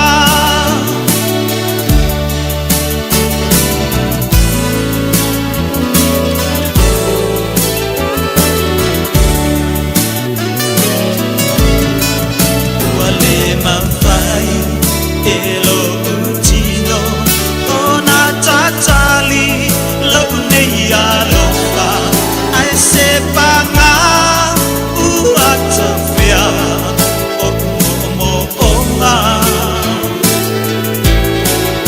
ua moe ile tangi ala ni lo mata ua moto sia le mafutanga lo uali se